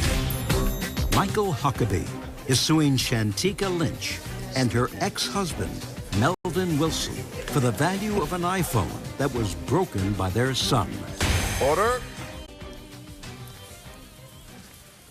This is case number 224 on the calendar in the matter of Huckabee versus Lynch Wilson. Parties have been sworn in. You may be seated. Have a seat. Mr. Huckabee, it is your claim that the defendant's son is responsible for the destruction of your daughter's iPhone in school. Yes. And his parents seem to have one of two alternate defenses. The first defense is that he was only one of two boys who was responsible for the phone, and you're picking on him because you couldn't get the other boy too. And the second defense is that she shouldn't have had a phone in school anyway. That's your second defense. Yes. Now, is your last name Wilson? It is. And Mr. Wilson, since you volunteered that that was the second defense, is that the defense that you think is appropriate or that your wife thinks is appropriate? It's a situation of what they're saying didn't happen the way they said it happened. I just want to know who came up with that defense. She wasn't supposed to have a phone in school anyway. That was just a school policy. Not as the defense, Your Honor. Okay, so I can eliminate Yeah, that. just, yes. So I can eliminate that defense. She wasn't supposed to have a phone in school anyway. Yes. Okie dokie.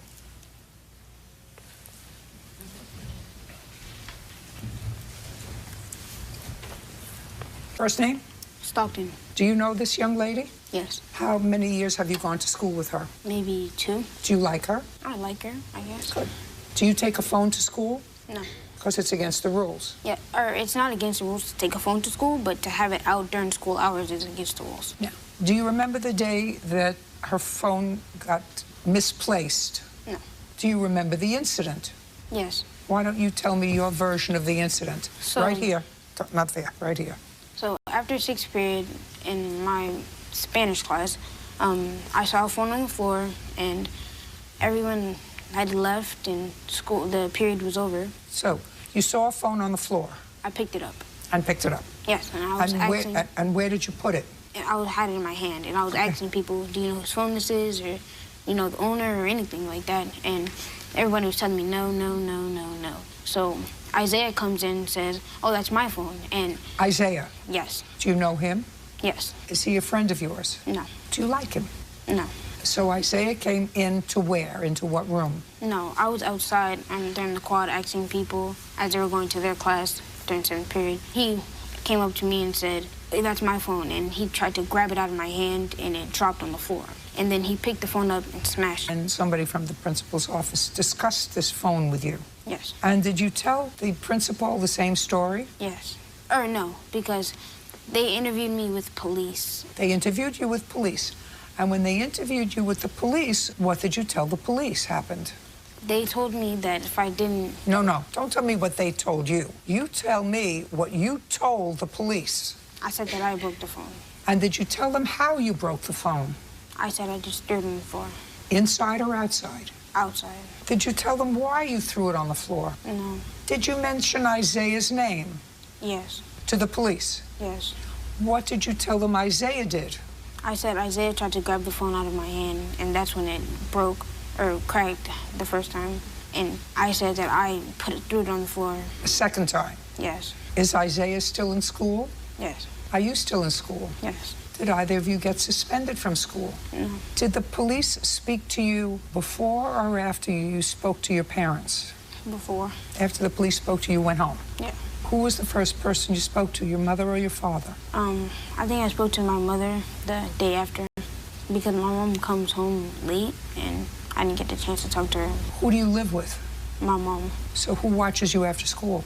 My grandma. Did you tell your grandmother what had happened? No. So you waited until the next day to speak to your mother? Yes.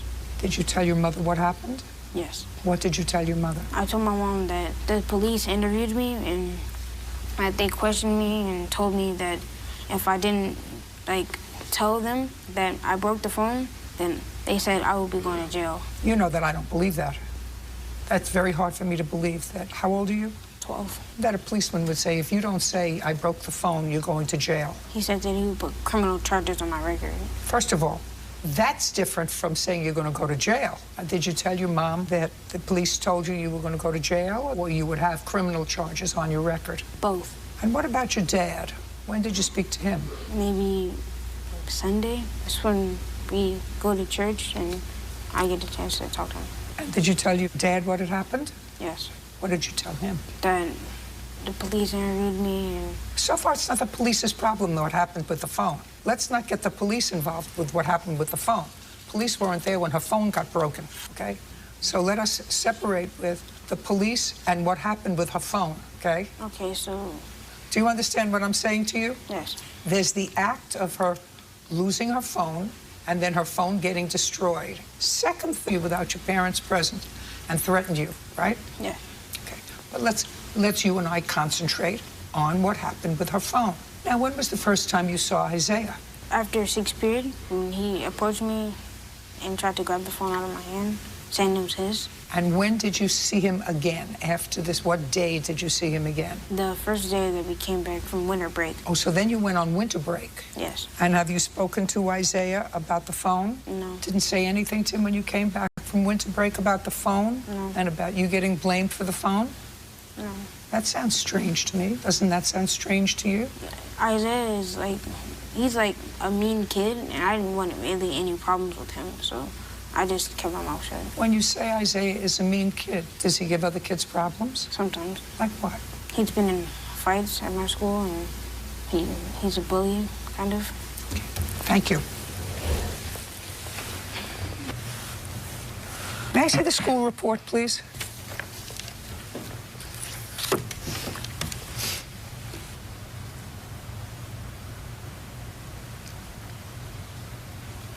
All right, Mr. Wilson, now I have some questions for you. Okay. You called Isaiah's parents? No, I haven't been able to. Did you attempt to contact them? I didn't know exactly who the person was. All right, this is a week later, and the school contacted you or the police contacted you? The police contacted me. The school never contacted me. Miss Lynch, I'm going to tell you like I told your son. I'm separating this thing into two incidents. One involves the taking and destruction of this young girl's phone. The other involves whether the principal and or the police did everything correctly. Okay. Do you understand? Yes, I do. I'm not here to evaluate whether the police or the principal or the authorities from school did everything correctly. I'm here to determine whether your son was at least in part responsible for the destruction of this young lady's phone. Do you get that? Yes, I do. Good. And that's what I want your head to concentrate on, not whether somebody else did something bad, like the police or the school principal, but whether your son did something bad for which he should take responsibility.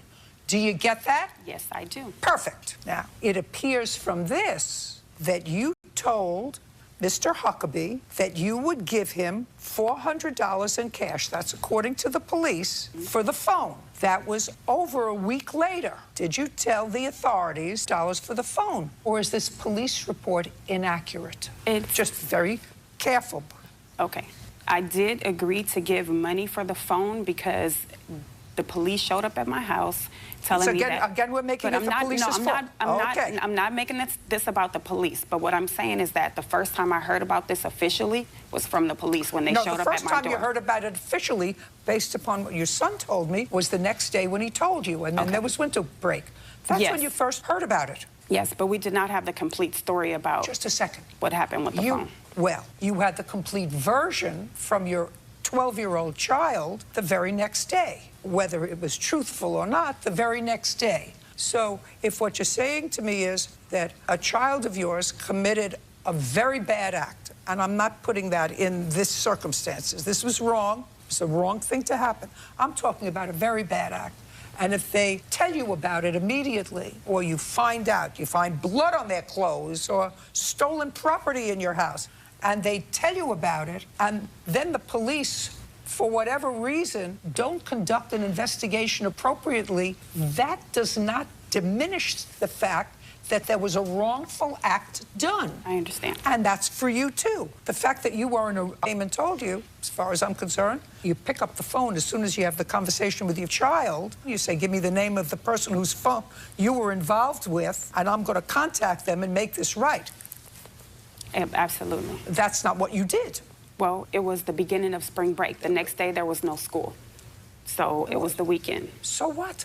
So who do I contact? The school is not open. He knows the boy's name. Well, we don't have the boy's phone number. My son does not have a phone. We don't have his phone number. Do you have a phone? I don't know his parents. Second. Do you have a phone? I do have a phone. Great. Judge Judy continues in a moment. You had nothing but time to get Isaiah's information. From where? The school does not give us that information. Mr. Wilson, again, it's somebody else's fault. It is. And no, it's his fault and Isaiah's fault. And later today, she knew I was not working at the time. I was going through a difficult time. I don't care if you're going through a difficult time. We had an agreement. Listen to me. If you don't have money, you don't get Botox.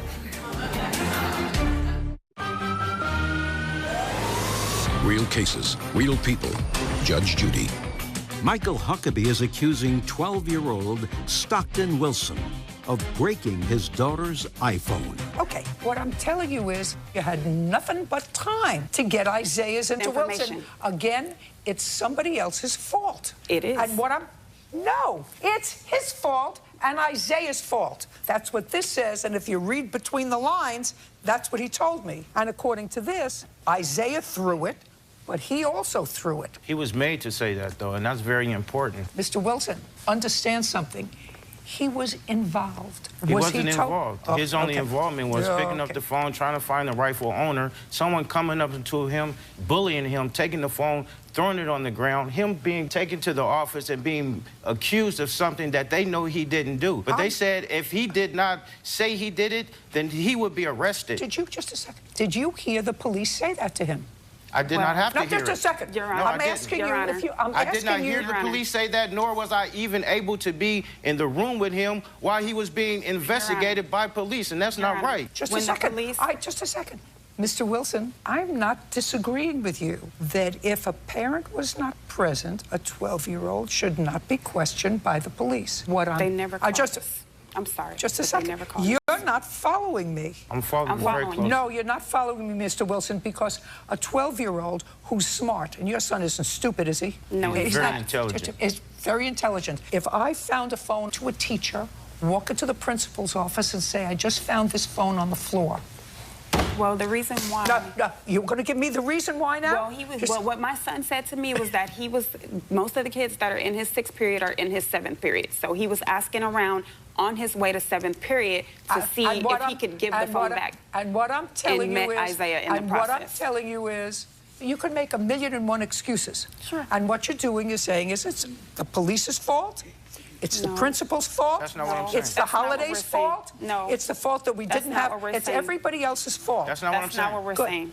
I'm saying he could have made a different decision, but at the end of the day, he had no malicious intent, and it wasn't his fault that someone took the phone and threw it on the ground. You've just crept into his mind, Mr. Wilson. I know how he was raised. Just a second. Miss Lynch told the police she was going to pay Mr. Huckabee $400. That's exactly what she's going to do. Judgment for the plaintiff in the amount of $400. We're done. Thank you. Parties are excused. You may step out.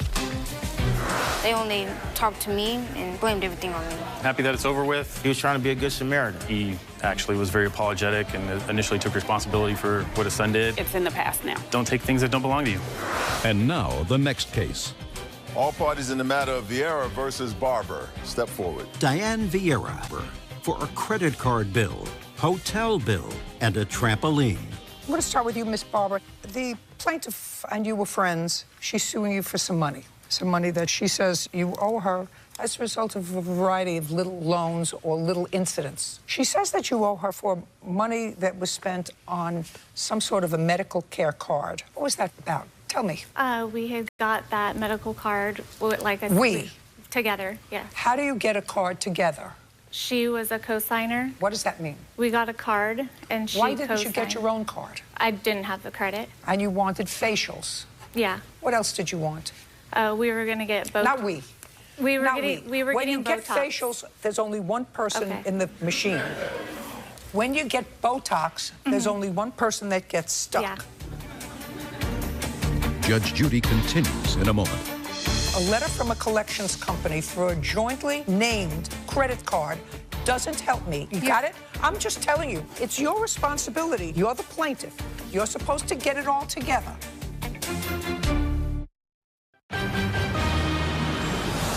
Real cases, real people. Judge Judy. Diane Vieira is suing her former friend, Adrian Barber, for a credit card. Did you get facials? No. Did you get Botox? Yes. How much was the Botox? I think $450. How much was her Botox? Your Honor, I don't know the exact prices because once the care card was approved, it was on her to charge it. Did you charge anything on the credit card? Hers? No. On hers? No. I had my own. Can I see her bills? All I have, Your Honor, is the bill, the collection. That doesn't do it for me. Sorry. That Your doesn't do Honor, it for me. That doesn't do it for me. Okay, the collections letter doesn't do it for me. But, Your Honor. Here, listen to me. You get a bill. It delineates what it was for. I didn't get the bills. She got them because she's the primary holder on the card, Your Honor. So you co-signed for her? Correct. To get her own card? Correct. Is that card only in her name? No, it's also in mine. Then I can't help you. Why? Because I don't know what you did and what she did. I didn't charge on hers. What I'm telling you is, I'm trying to help you.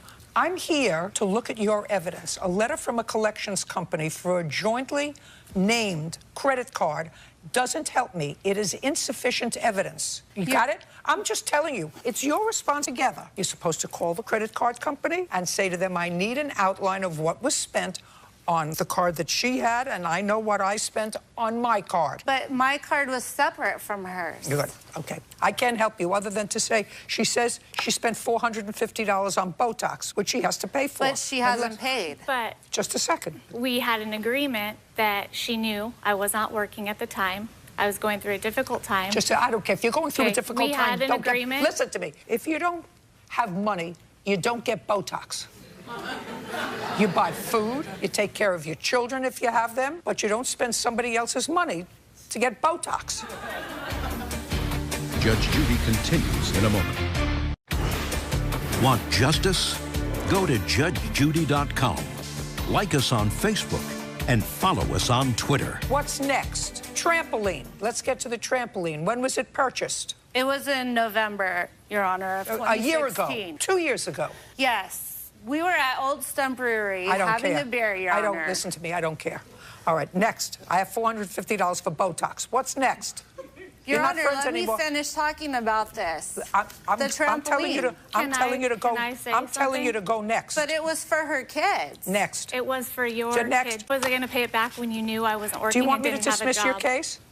You have one other bill. So we went to Vegas for her daughter's cheer competition, Your Honor, and she agreed to pay half of the hotel stay, which she never paid. And how much was the room? It ended up being $349. How much was $350 for the room? Correct. Okay, that's $175 for her. Correct. That's $625 for Botox and half her room. We're done.